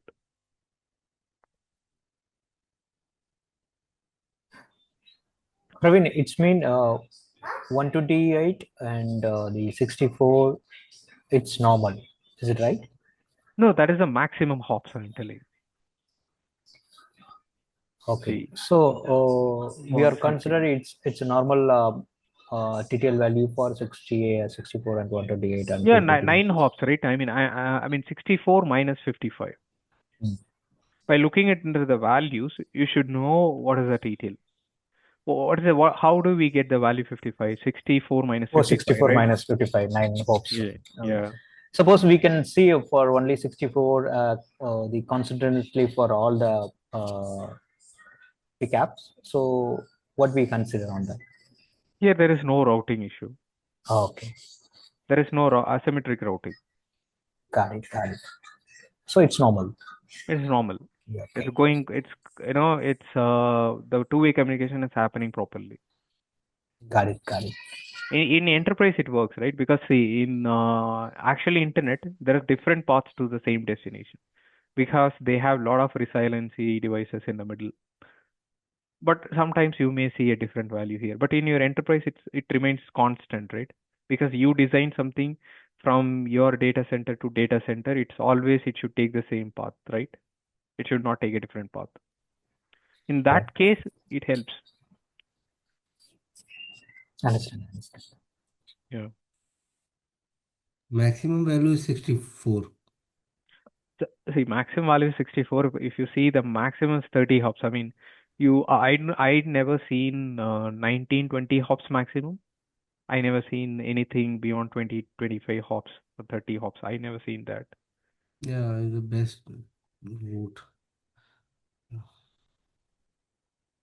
So this is showing something 11 hops, Correct. right? Yeah. So So like the that, yeah. yeah. Here, what I'm telling is directly it's showing 11 hops. In Wireshark, it is showing for one packet, right? So for the whole communication, it's along with the UDP, you see. And if you suspect your problem happening with the layer 4 or layer 7, there is slowness, or sometimes it disconnects. Your connection is not stable. It's keep flapping. So when the particular situation happens, you should be in a position to compare your TTLs like this. And as I said, always look for from your source perspective. I'm telling. See, here it is changed destination to source, but actually, what is the source here? My computer, 192.168.0.9 to this destination. So you should always compare your trace route from destination to source from your computer. That will give you an exact TTL value.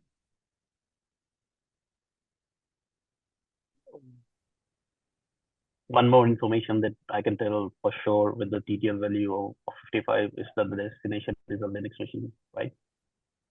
I mean, it takes 9 hops to reach the destination. That's the meaning of this TTL. And Yeah, as I I was said, saying, sorry, I said the other information that we can say that the destination is a Linux machine, right? Because Windows has 128 and Linux has a yeah, TTL, right? good point. Yeah, correct. Absolutely. Yeah, you're right. I think it is now in Windows, in Windows it is 128. TTL of 128, yeah. Yeah. How did you conclude that? Like, how did you conclude it's a Linux machine? Windows using 128. When the destination is replying back, it is sending a TTL of with values of 55. Okay. So there are only 3 values, okay? So there are only Okay. 3 values out there. 64, 128, 255. This is mostly Linux based operating system. They use as a TTL of from 64 maximum. Okay. Then this is Windows, I think. Windows, and this is Cisco. That's something I'm aware of. I don't know, maybe in Juniper, those devices, you may see TTL 64. I think it is running on top of Linux, but since Cisco is again running on top of Linux, but it has 255. It's mostly the how they design the operating system. It is decided by Okay. the application owners. So you subtract 55 from 64 and you identify that it's a 9 hops away. Yeah, correct. Okay. Okay. So whatever the value you get, you subtract from your maximum value. So here for 55, so why I know it is 64, I should subtract because 55 falls under 64. So 128, obviously it falls under this Windows 128. So in 128, you tell me how do you get 9 hops? So what is the TTL value in Windows then? Can you calculate? I have one more question here, but where did I see the 64? That's what I'm looking for. Did I down? No, this is the maximum value, I think. Okay. No, but can't 55 come under 128? Or you have to, the value increases? That's my question is. What's the question? No. Okay, the value here is 55. Okay. Right? Okay. So that can be under 64 also 128. That's my question. Like, how did you know that it's a Linux machine? So see, it never crosses 64. Yes. Okay. And it is not falling this under this range, right? So it has to if you compare the value 55 with all the 3 values, where it fits logically, it definitely fits under this value, right? 64. Not Yes. this. Yes. So that's when we come to know, okay, it's a So Linux. when you do it on a Windows machine, it might be above like 64. Is that like that? So if it is exceeding 64, your packets will not be routed. It's dead somewhere. Yes. Yeah. It's going inside your black hole. I mean, it's not going to reach your destination because it's going beyond. Got it. Okay. So maximum, if you see here, the very maximum is 30 hops 30 hops. as per the design. I mean, I haven't seen maximum 15, 16, 18, 20, but I haven't seen 32, 33 hops like that. Okay.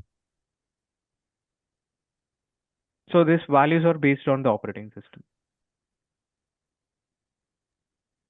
Okay. Yeah. So without it- this TTL, Okay, checking for your TCP SYN is not the right way of troubleshooting. Mhm. This is a primary you have to look before Okay. you troubleshoot a problem. It depends on a problem, I'm telling. Do If you're you have similar lab coming in? I think advanced. Yeah, this is very basic, right? Today, Basic, what that's we what did is just we should know. I mean, you should know in Wireshark where to say TTL. And if you Okay. know where is TTL, people are, it's a lot of information here piled up. So I have to pick what I want for a Okay. particular problem. So how to make this as a column and to see. Okay. Maybe you didn't use this before, right? Yes, that's Yeah. what I'm coming to that. I'm too basic. I mean, I just run it and I never knew how to use it. That's why I'm asking this basic question. No Sorry for problem. that, guys. No. See, here everybody is here to learn. There is nothing wrong in asking questions. Okay. You're always I was welcome to. thinking like did I miss something in the during the session? That's what I was like asking. Like where others are able to find it out. That's why. Okay, fine. I'm getting closer now. Okay, fine. Okay, Okay. cool. Any other questions? Maybe a basic question. Mm-hmm. So if we have a network loop, suppose router 1, 2, 3, 4, Mm-hmm. and somewhere the packet is roaming between them, there is no specific route available. Mm-hmm. So where the TTL will decremented or not? I So example, you have yeah, you're telling about the routing loop. correct. We have R1, R2, R3, and when R1 sends R2, again R2 sees, so the best route is again back to R1. And yeah, it's just ping pong here, R1 to R2, then R2 to R1. Okay. So there it will, the TTL will be counted with that I never. You have to compare with your working scenario. Example, instead of trying to this, I mean, you're trying to figure out a problem for a specific destination. Try with a different destination. Compare the TTL values against your value. Say, for example, both are going through the same router, but both are a different destination. But you have a problem. You might have a problem with a specific subnet, right? Or maybe the whole subnet. Yeah, What is specific subnet, correct. a Yeah. specific subnet? You do a troubleshooting for a specific subnet, capture your traffic, see the TTL, do a trace route for a different destination where everything works properly.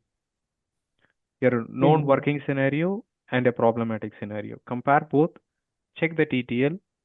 If you see the changes in TTL, then you will get to know, right? I mean, who's doing Yeah. it what. By hop, how you can figure out then, as I said, you have to see, is it my next hop is going to the correct destination MAC address. If it is a Palo Alto, always it should show me Palo Alto. If it is showing a Cisco device, always Cisco. But on top of that, even the MAC address is unique, isn't it? So if it is going, my next hop is going to a different Cisco box, then it is a problem, right? Yeah. It should be always between same two max. The packet should. For your roam. source and destination, what is the next hop destination MAC address you see on your Wireshark for both scenarios?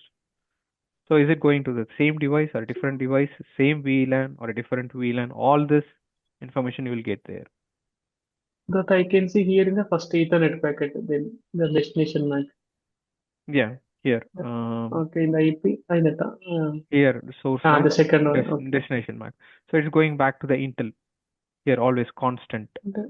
It is between Intel and my TP link because that's a two routed ports, right? From my computer to that. Okay. So always goes to that gateway. See here, my gateway is TP-Link. Okay. Yeah. And Let's also, see. you in the enterprise, in addition, what you can see is there will be a scenario there we will see when you tag your packet in the layer 3, you can't see because it is not doing any kind of tagging, right? My PC or my router. Mhm. Here is just a flat VLAN. But when you take a capture in your switch, which is in the middle, then you will get to know, Mm. right? I mean, what is my next stop from the switch, from the layer 2 Yeah. perspective, VLANs. Is it my VLANs are matching or not for both routes? Yeah. I'll see. And also you have that, see, if there is some duplicate IP address, if you have configured on one on the ASA, one on a Palo Alto or FortiGate, whatever it is, you can still see here when you do a trace route. It will try to go out of both ports, right? Maybe first time it may go out of this, but it's coming back through the Palo Alto and Cisco instead of ASA to Cisco. Got it? What I'm Yeah. saying? Yeah. Yeah, you have to compare both sides. And always it is better to take capture on source and destination, both sides. So, Yeah. Praveen, one question. Is Yeah. that possible? Like if in the 64 range, we can get the inconsistency in the TTL, like right now it's showing that all 50, 55, that right? 55. Mm-hmm. But is that possible? We can get the inconsistency, like sometime 55, sometime 45. Like, is that possible? Not very, you can't expect every time like 45, 55 changing like that. Maybe one or two hops might be changing at times. So what happened in that scenario, like when there is a inconsistency in the TTL? Then, as I said, you have to compare with your MAC addresses and VLANs if you're tagging. Mhm. If it is a layer 3 port, then you don't see anything related to VLAN information. All you have to check your MAC addresses. Is it both MAC addresses are same for both trace routes? Okay. If there is any asymmetric routing or routing issue, what will be the TTL? Praveen? No, it depends on the design. I mean, if it is an asymmetric routing, your expected TTL is 55, and if it is going 56, 57, then it is a problem. Then you have to compare your MAC addresses.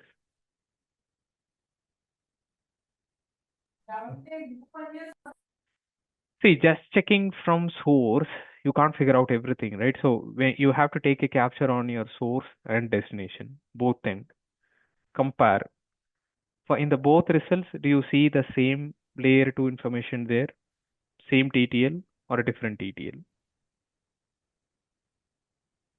Then you will figure out, right? So okay, from my destination, it is going out in a different MAC addresses. First thing you will check in your routing table, isn't it? I'll go and check, do I have a duplicate route entry for the destination, or I am doing some kind of policy based routing? Is it something I am doing with the routing here, isn't it?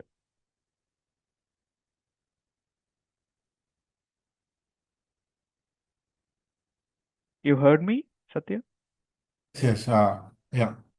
Yeah. Our See, three we are in the very beginning. Okay, don't confuse much. I mean, with this conclusion, with this capture, why I am not getting the results? No, this is I am just showing you where to see TTL. That's it. We are not discussing too much today because it's the first day of a class. We should know what is Wireshark, what is the values, how do I apply? Because some people they might be very new, right, to Wireshark. Yes, sir. I got that. Yeah. Yeah. Don't worry, we have a specific lab for TTL with multiple scenarios. We'll do the simulation. Okay. Yeah, Nagesh. So you might, like see in this lot of cases the issues, right? So Mm. you are explaining like the way it's like, as you know, right? So is there any way like do we get some document like example, this is the issue and this is the what filter normally, and that this is how we have to check all things what you have explained. What are you expecting? What document? I mean, the way you are showing, right? Example, we have to go mm, into the layers, right? mm, Layer mm, 2, layer 3. Like, mm, suppose you got like any of the issues and you have seen the issues, right? Like, mm. for these issues, you have went to this layer 2. After in the layer 2, we seen these are the all things are good. And then go for the layer 3, right? So all the basic thing we check in case of any issues are like these are the basic thing we have to go capture the packet and check the all packet like that. You got it, right? I got it. I'll give you a very simple example. When your max teacher is teaching something, you will go to Yeah. home and then you'll do No, I your will do it. max. I No, will no, do no, it. no, no. I'll ask you. You'll do your homework, or you'll expect your max teacher to write step one, 1 + 1 equal to 2. Step two, 3 + 2 equal to 5. Now I got the answer. You follow that. Do you think this is going to work for all the problems? No, I'm just saying it No, is no, no. just. What I am trying to say is, see, here Wireshark is very creative. Here more you have to be very logical. Yeah, So correct. I am what is that? You are an artist. I am giving a background, strong background. I'm drawing the outline. You have to fill up the space. You have to do a lot of hard work, Nagesh. Correct. Say No, you no. have to go home, take multiple capture, compare the TTL, watch my recording. I'll give a document that helps. But I don't know. Some people, you guys have a mindset that okay, if I refer this RFC, how many people are well versed and you know everything about RFC? Do we really apply everything from RFC? I'm not telling reading RFC is wrong, but don't have the feeling of okay, I have RFC, I learned everything. Even No, I had this satisfaction long back, 6, 7 years back.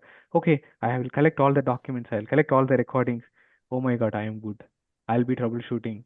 I mean, I'll be the master of troubleshooting in my company. It's not I going to have work like that. no, yes, Praveen. I have some doubts with that. I think just clarify the via RFC because I'm joined something No, no, no, no. I am little not bit late. pinpoint. No, no, I got it. I am not pinpointing an example. I am telling. Here is more. You have to do an hands-on. That's my whole point. no. So That only with obviously. this, yeah, No, no. only with this, you can't do that. I mean, see, just with this explanation is very simple. This is a place I am showing you. Okay, this is TTL. Then you have to go back research. Okay, what is it really? Google it, Chat GPT. Do what is the different kind of TTLs what we have, how TTL works. Then you come back. You learn. You will be the master of it. So that's why we are here. I am not telling I am not going to teach you. I will definitely teach you. But don't have that expectation that with just documents I can be the master. That's never going to happen, man. Believe No, me. no. So You have to no, do a no. lot of hands-on. You have to So practice the a lot. basic is we have enrolled this course. That means obviously we are getting this all things. What you are saying, right? Yeah, yeah, The yeah, yeah. only thing was if sometime will we know there is second we'll be having some like in kind of a thing like we'll be occupied with all such things, right? We'll be Hmm. saying yeah like as like the everyone will do their cheat sheet or something. They put their notes right after doing these things. I will give you, see, Yeah, there is a document where I will give you the list of filters what you have for it. yeah. But That's what. what I am telling is, without Mm. knowing the foundation, how do you know Mm. that which particular filter I should use for it? Yeah, correct. That is that. Yeah, Correct? yeah. Ethernet dot destination, where I Mm. should use Ethernet dot destination, which particular scenario I should use, right? Yeah, that is Asymmetric routing, and I want to compare the TTL. You have to simulate your asymmetric routing first, then you should do a proper routing and you have to compare.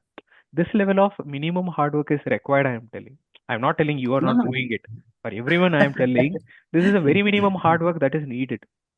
Yeah, So yeah. to get that understanding, right? When you learn about any protocol or anything, you just compare yourself with 5 years back and how you are now.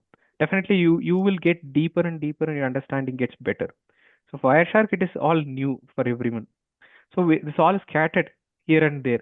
So, but for a particular troubleshooting, how I can make my own template Correct. to figure out a problem. Yeah. Then go by layer. And try to learn what is very essential. I'm telling you're telling, right? So even I felt that. So instead of just learning about everything, what is detail, what is ARP, it's not going to help. So what is exactly required for us for ARP related or maybe a TTL related? What exactly needed? Just focus, limit your time, be smart, and learn.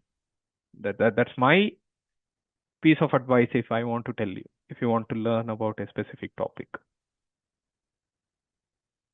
Yeah.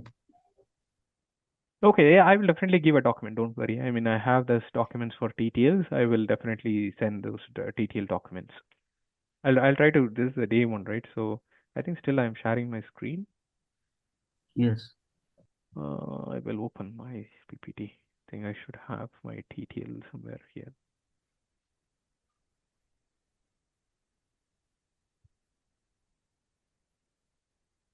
See, if you want to detect a broadcast from, this is a filter you have to use. If you have, it's gone, VLAN related information, you have a filter. I'll go to the top. All these Cisco related document. Yeah. No, this is not sales. All I've collected from internet, multiple sources. Okay. There are an option to search.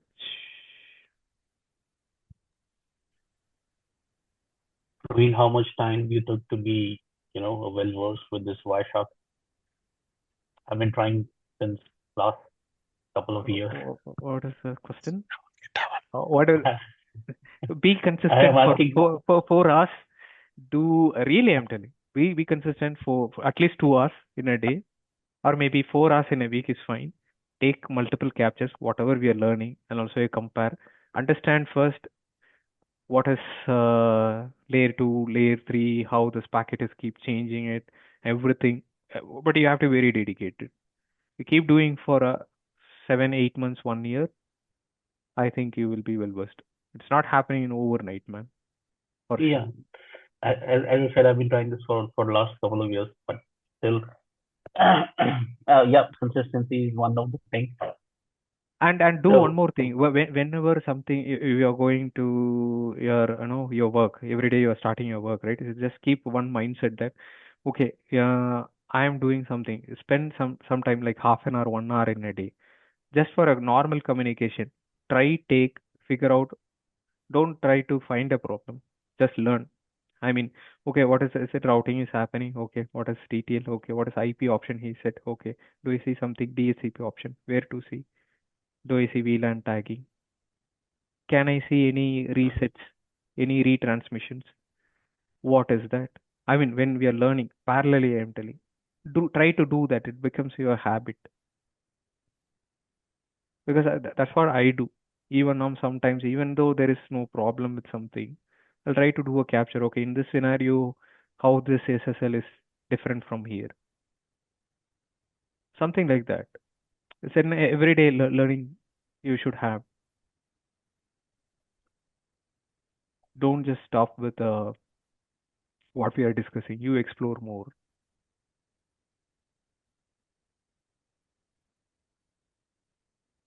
okay, Yeah. And don't have a feeling that I will not teach anything. I will teach everything for sure. But I am telling beyond that you have to push your limit, I am telling.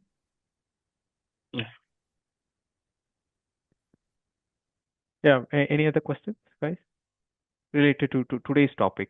If you want to recap or if you guys have a understanding problem with understanding the TTL. TTL or maybe the Wireshark options, whatever.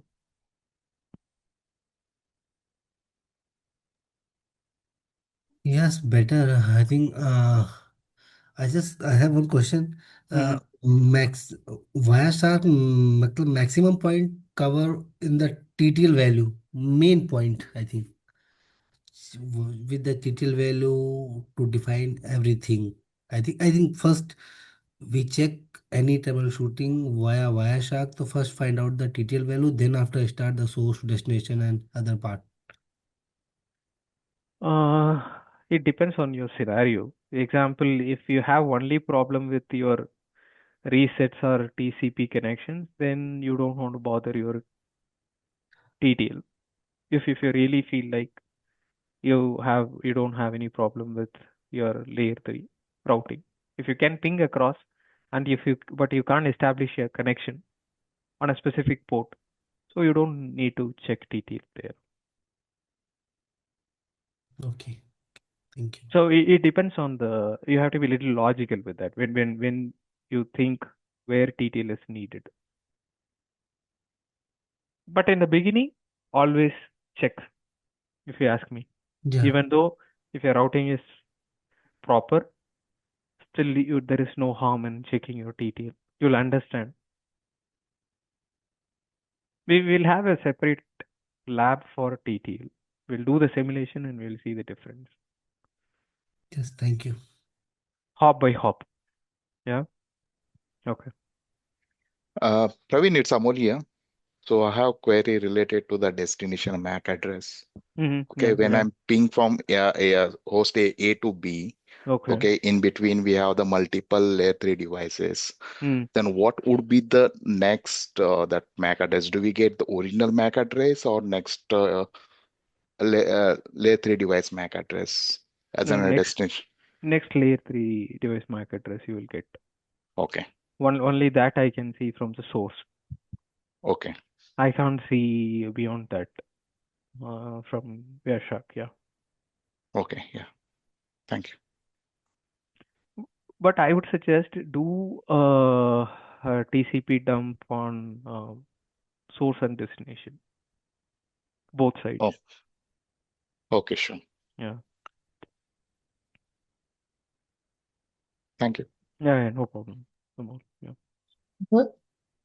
Yeah, can we also learn about how to take Wireshark capture? Yeah, maybe the capturing a file on Linux server or something, or only analyzing of the Wireshark capture. Linux server.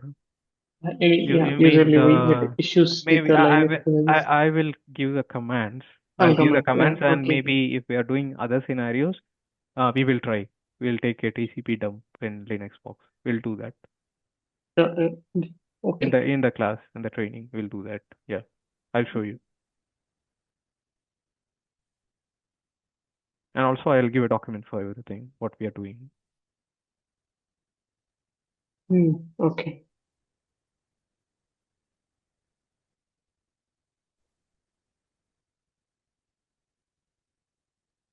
Any other questions, guys? Yeah, I just want to ask a thing. Is there any way we can decrypt the VPN traffic on the Shark? VPN traffic. Yep. Any VPN? SSL we can decrypt. VPN is something I'll let you know about decrypting VPN. But we will go to all the packets in VPN. I mean, we can't see the payload what is inside the VPN. Other than that, all your VPN messages and packets, we will do. We have a separate class, a very detailed lab for it. Okay. The only thing is we can't see the payload inside your ESP. So if the ESP is going on the Shark, so how come we can decrypt or see about the traffic or get any information about the traffic? We will see all the other messages apart from the payload, right? Before the encryption, the main thing is we'll see the proposals, the algorithm used for key encryption, hash, and all the 6 main mode messages. You will see, and then on top of that, once it is encrypted, we can't see anything there. I think Praveen, like if you do have a key, we can, right? The pre-shared keys that has been used for the encryptions. Yeah, I think we can see the pre-shared. Because when I was in attack in Palo, like for deep troubleshooting, like we tend to take the keys and Yeah, that's what we'll I said. take. I mean, Javed, I mean, I tried long back in decrypting the VPN traffic. It worked 1 or twice, I think. How do you do that? I mean, you take a pre-shared key and decrypt it? Yes. There is a log collector tool, but it is not available outside or globally. Like it is for the tag purpose. It's organizational limited. So from there, there is a log analyzer tool. In that, like whatever the configurations that we do, the pre-shared keys that we configure for the VPNs, we will be able to tend to export that keys. There is a process like 3 to 4 steps. So after taking that key, like in the Wireshark, like there is a place, I forgot it. So we have to go Here, there you and mean in the what is Wireshark one. that? I will share. I think you should be using here, I think. Mm,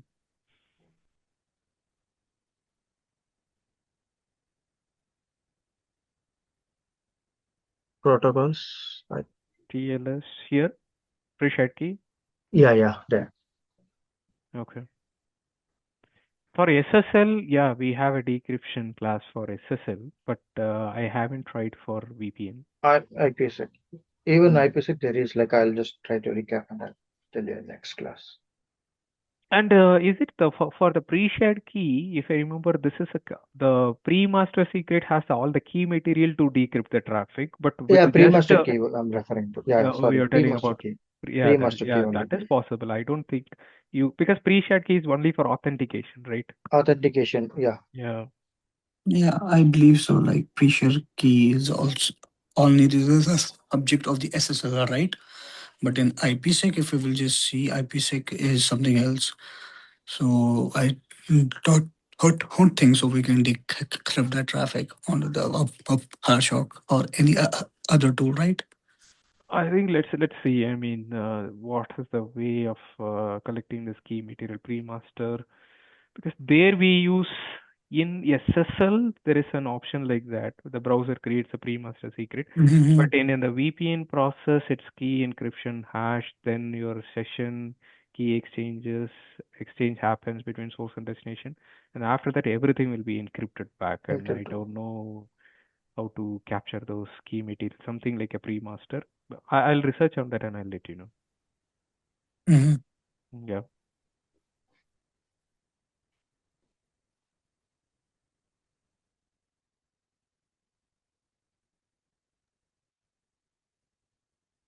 Anything else? Any other questions? Praveen, in the lab, you'll be creating a lab, capturing the lab on the like routers, span ports, Yeah. firewalls, load Yeah. balancers, everything, right? Yeah. Okay, so it'll be a full topology kind of an lab setup. Yeah. Okay. Tomorrow I will show you what is the lab requirements and how to build a lab. Gotcha. Okay. Yeah. So I think you need a RAM laptop with a high RAM and stuff like that. Yeah. No, I think 16 GB is fine. I think 16 GB is Okay. fine. So But if to you don't run, have 16 GB, what's the other option we have? I think there is an option for rent. If you are interested in rented labs, I think it costs you 2,000 rupees per month. And that's on cloud, is it? Yeah, it's on cloud. Yeah. Achha, okay. So I have to pay for that 2K. Yeah. If you want to separately go for it. Okay. Okay. And but you will be suggesting how to set up the topology in the cloud, yeah? Cloud, no. I mean, in the PC, yeah. In the PC, I will show you how to do that. No, but can I replicate the same thing on the cloud if I don't have that capacity of RAM in my laptop? That's something I'll talk to my team internally about deploying cloud. I have seen Hemu shown some videos to deploy in cloud. Okay. I'll ask Hemu and then Okay, got it. But ideally, you'll be doing a full topologies on the PC itself, like PC. Yeah. Okay. Correct. Yeah. Okay. And the RDP. Yeah. Okay.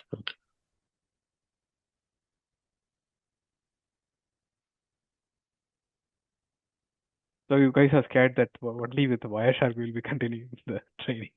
No, but the thing is that when you got it, yeah. capturing, when you say like you need to source and destination, right? So we need to take the full cycle of the logs to see what's happening where, yeah. Correct.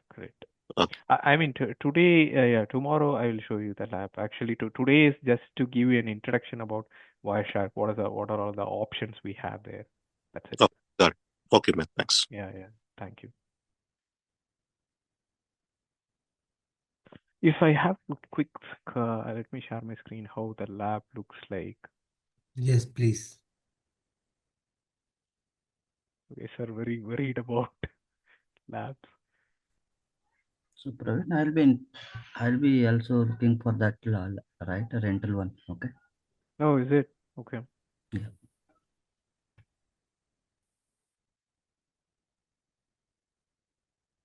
second, I think.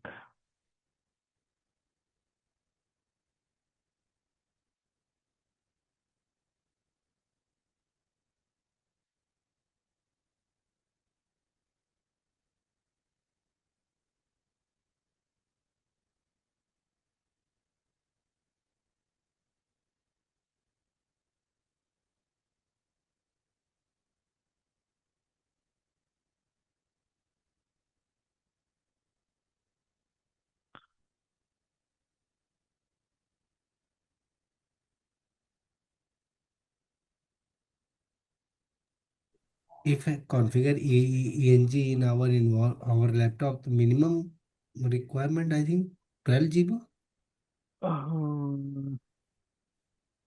I think 16 would be perfect. Okay. I think okay, I can do only 2. Okay. So I go right click, capture, Ethernet.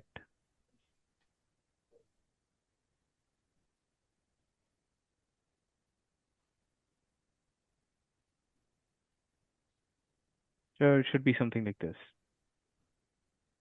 Praveen, do we need to install VNG on our laptops? Yeah, correct. EVNG on your laptops. Even if you have the GNS is also fine. If you have set up, please share. I think EVNG. I mean, tomorrow I will explain you. I mean, even we will give the setup files for build the labs. Yeah. Yeah. What's this tool called, Praveen? Can you repeat the name again? This one, PNet Lab. PNet, yeah. Yeah, PNet Lab, yeah. Is it some VNG, right? What's that?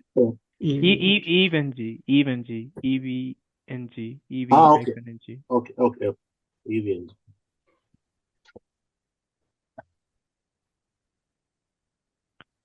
This one. Okay, got it. I have it, but need to. Okay. I think I don't know the difference, but some people they say PNet is better. You can do something with PNet that you can't do it on. Yeah, even though it is connected, I think you can connect your links. But I think in EVNG you have to stop the node, and when you want to connect the devices, Yeah. to do So cabling, Mm-hmm. you have to turn off. I think right in EVNG you have to turn off, and you have to connect the device. But in Yeah. PNet, I think even if it is turned on, you can do it. If you remove anything in ENG, then remove shut down all lab. Then after you modify, I think. Some advantages with PNet, I think. Are these free? I mean, not chargeable, is it? Like to put the I device? think PNet is free. I think PNet is free. All Even you have to do is EVNG. EVNG. Yeah, both are free. Yeah. Oh. Images are the things that we should. Even in professional version, you can equally connect the device when it is powered on. It is only the community edition you like. Maximum lab. And what about the professional? Is it is preloaded with all the images, or we have to upload the images to? You have to. You have to. Just the difference is number of nodes, right? Yeah. Okay. Yes, and. But for the images, we have to purchase, is it? Like. Maybe a lot of cracked images. Versions are the images are all over the internet. You just need to look for the right resource. You can get them. Like just like the trial version, cloud version images. No. I think there is some. They do something. I mean, you will get images you can download from sources from the internet. Most of them are chemo images. Some of them are IOLs. The chemo images, many of them are available.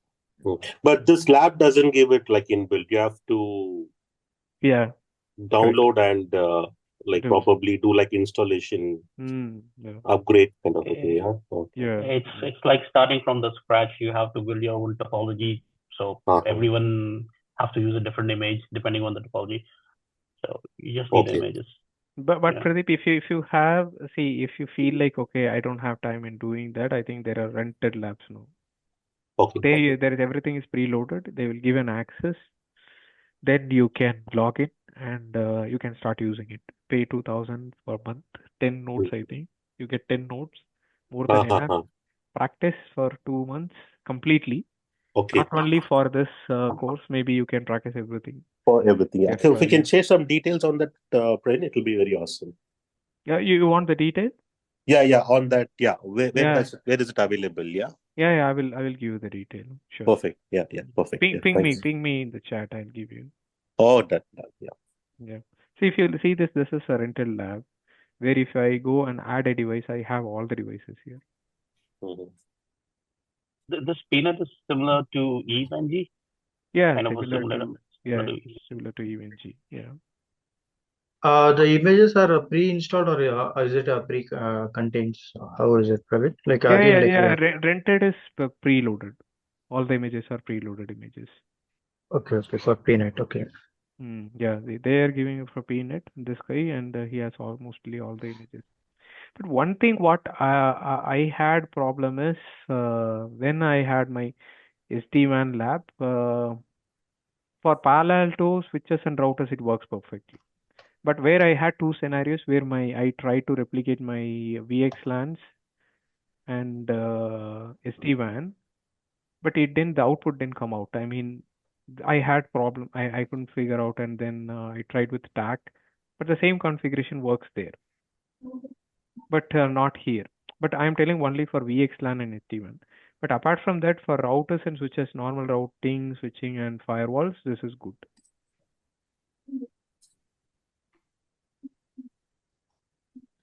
Sorry, can you come again? What did you say your issue with VXLAN was? No, VXLAN was because I see my EBGP connection, then I see the advertisements and everything, but I can't ping across, and that is not properly working. So it's just like I have everything, the configuration, everything, and Cisco TAC suggested a code, and I tried the same code on the Nexus, but still the VXLAN tunnel didn't happen. I don't know. He said it's a problem with your OS. I tried with the same version what he tried with, but he did on Cisco modeling lab. Tried right here, but didn't work. And here, SD-WAN, what the scenario what I had a problem is my vManage never came up. I tried all the steps. I took almost like 3-4 months, but I couldn't figure out. I don't know. Maybe it can be a license issue also. But I had these two problems with this lab. So, but for Wireshark training, I never had. That's one thing I've noticed. I've experimented with PNet Lab and then EVNG. I'm not promoting one, but what I realize is sometimes PNet Lab is buggy. Bad, right? It's buggy. Some of the things you try and then they don't work, but when you go to EVNG, then they work. EVNG is better, you mean to say? Yeah, yes. Even I had the feeling actually.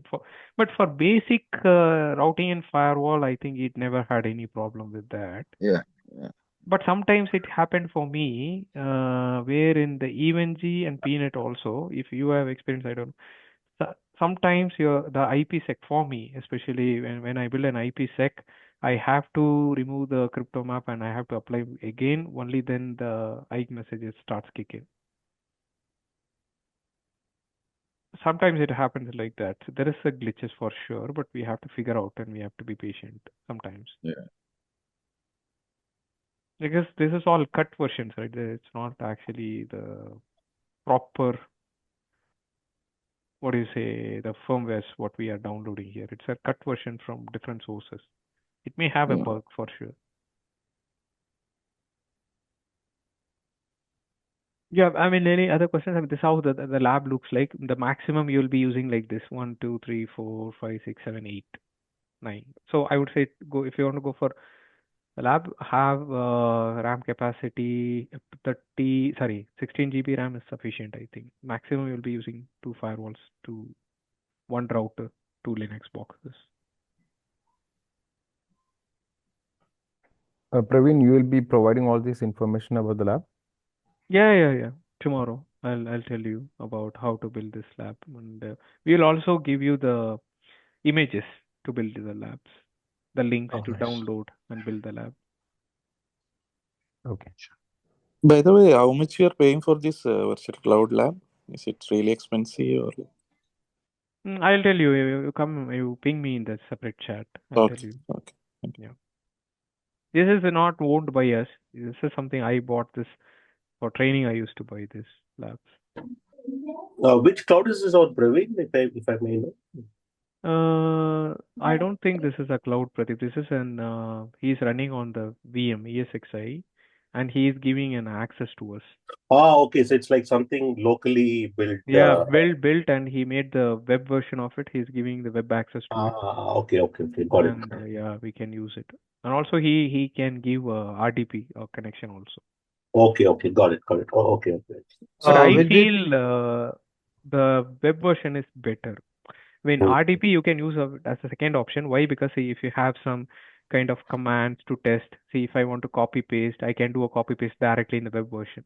But in RDP, every time you have to open it up, it will pain. Yeah. But the web version is very quick.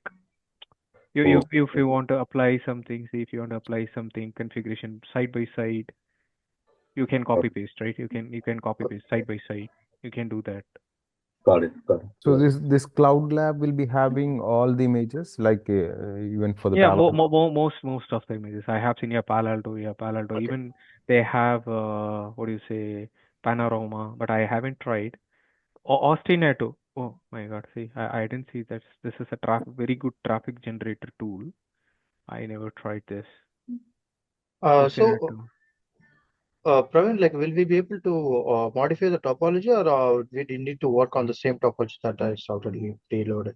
No. This is all. It's completely your kingdom. Whatever you want, you can do it here. Okay, understood. Because in some areas, like according to the concepts, they'll set the topologies, and we can't modify them. Yeah. I have seen a few institutes they do that. That's very annoying. I mean, you can't do anything apart from that, right?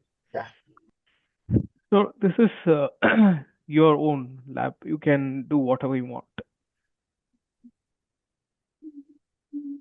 And this is pay as you go, Praveen, or is this like a monthly basis, subscription based? Is it? No, I think he's giving some discounts when you go for 6 months plan. Okay. Some discounts. If you pay more, you will get more benefit, I think. Okay, like annual subscription and stuff like that. Yeah. He will release some price for it. Okay, got it.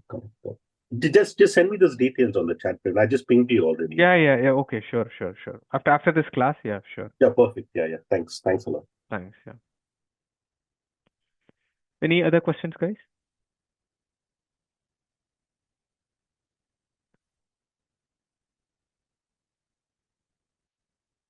Any questions about the sessions and how we are going? Anything, whatever you feel, you can talk. So this recording will be available, right, after this? Yeah. Yes. Praveen, sorry. Every day, 1 second. Sorry to stop, Balchandra, right? Somebody asked a question. This recording is every day. It is recorded and uploaded in the cloud, and maybe it will give us one last time. Maybe the recording what is happening today, you should see this tomorrow morning. Sorry, tomorrow morning or maybe evening. Sometimes on Saturdays, Sundays, it will be little. You have to wait for 24 hours, I would say. Thanks. The maximum time, I'm telling. No, Praveen, where do you send the recording? No. I mean, they will give a portal access for you. You can reach out to Muskan. You know Muskan, right? You would have done your inquiry to her, Muskan. Do you have Muskan contact number, Joseph? She has there is one I have, but in the chat you have something like if you want to enroll or if you have any queries, it is in the chat window. If you see after this meeting, you can't copy this. If whatever you guys have questions related to recording and the portal access, you can reach out to this number.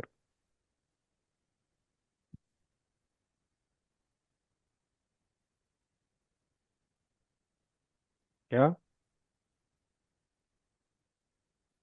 Thank you. Got it, Joseph?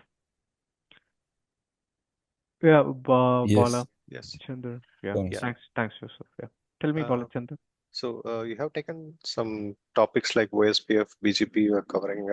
So similarly, like for VXLAN and SDN, any SDN, if there is a session or something, if it's possible, if we can include, like I think VXLAN will be, if we are working on a data center and troubleshooting, it'll be helpful. So something, if it's possible, like just see how much it's feasible. Or Yeah, I don't think we have included in this course, but I can give you documents. That's again a personal thing I'm doing. okay, I can give you, but like that is not in the topic here. okay, in case if the tunnel is established in the VX, I mean between source and destination, we will be having some tunnels right in the VXLAN. So when we do a capture, what we will be able to see how we can in the captures, just to if possible. Do you have any environment where you have your Nexus devices? Yeah. I work in a data center and also in a ACI environment. So we have some environments, but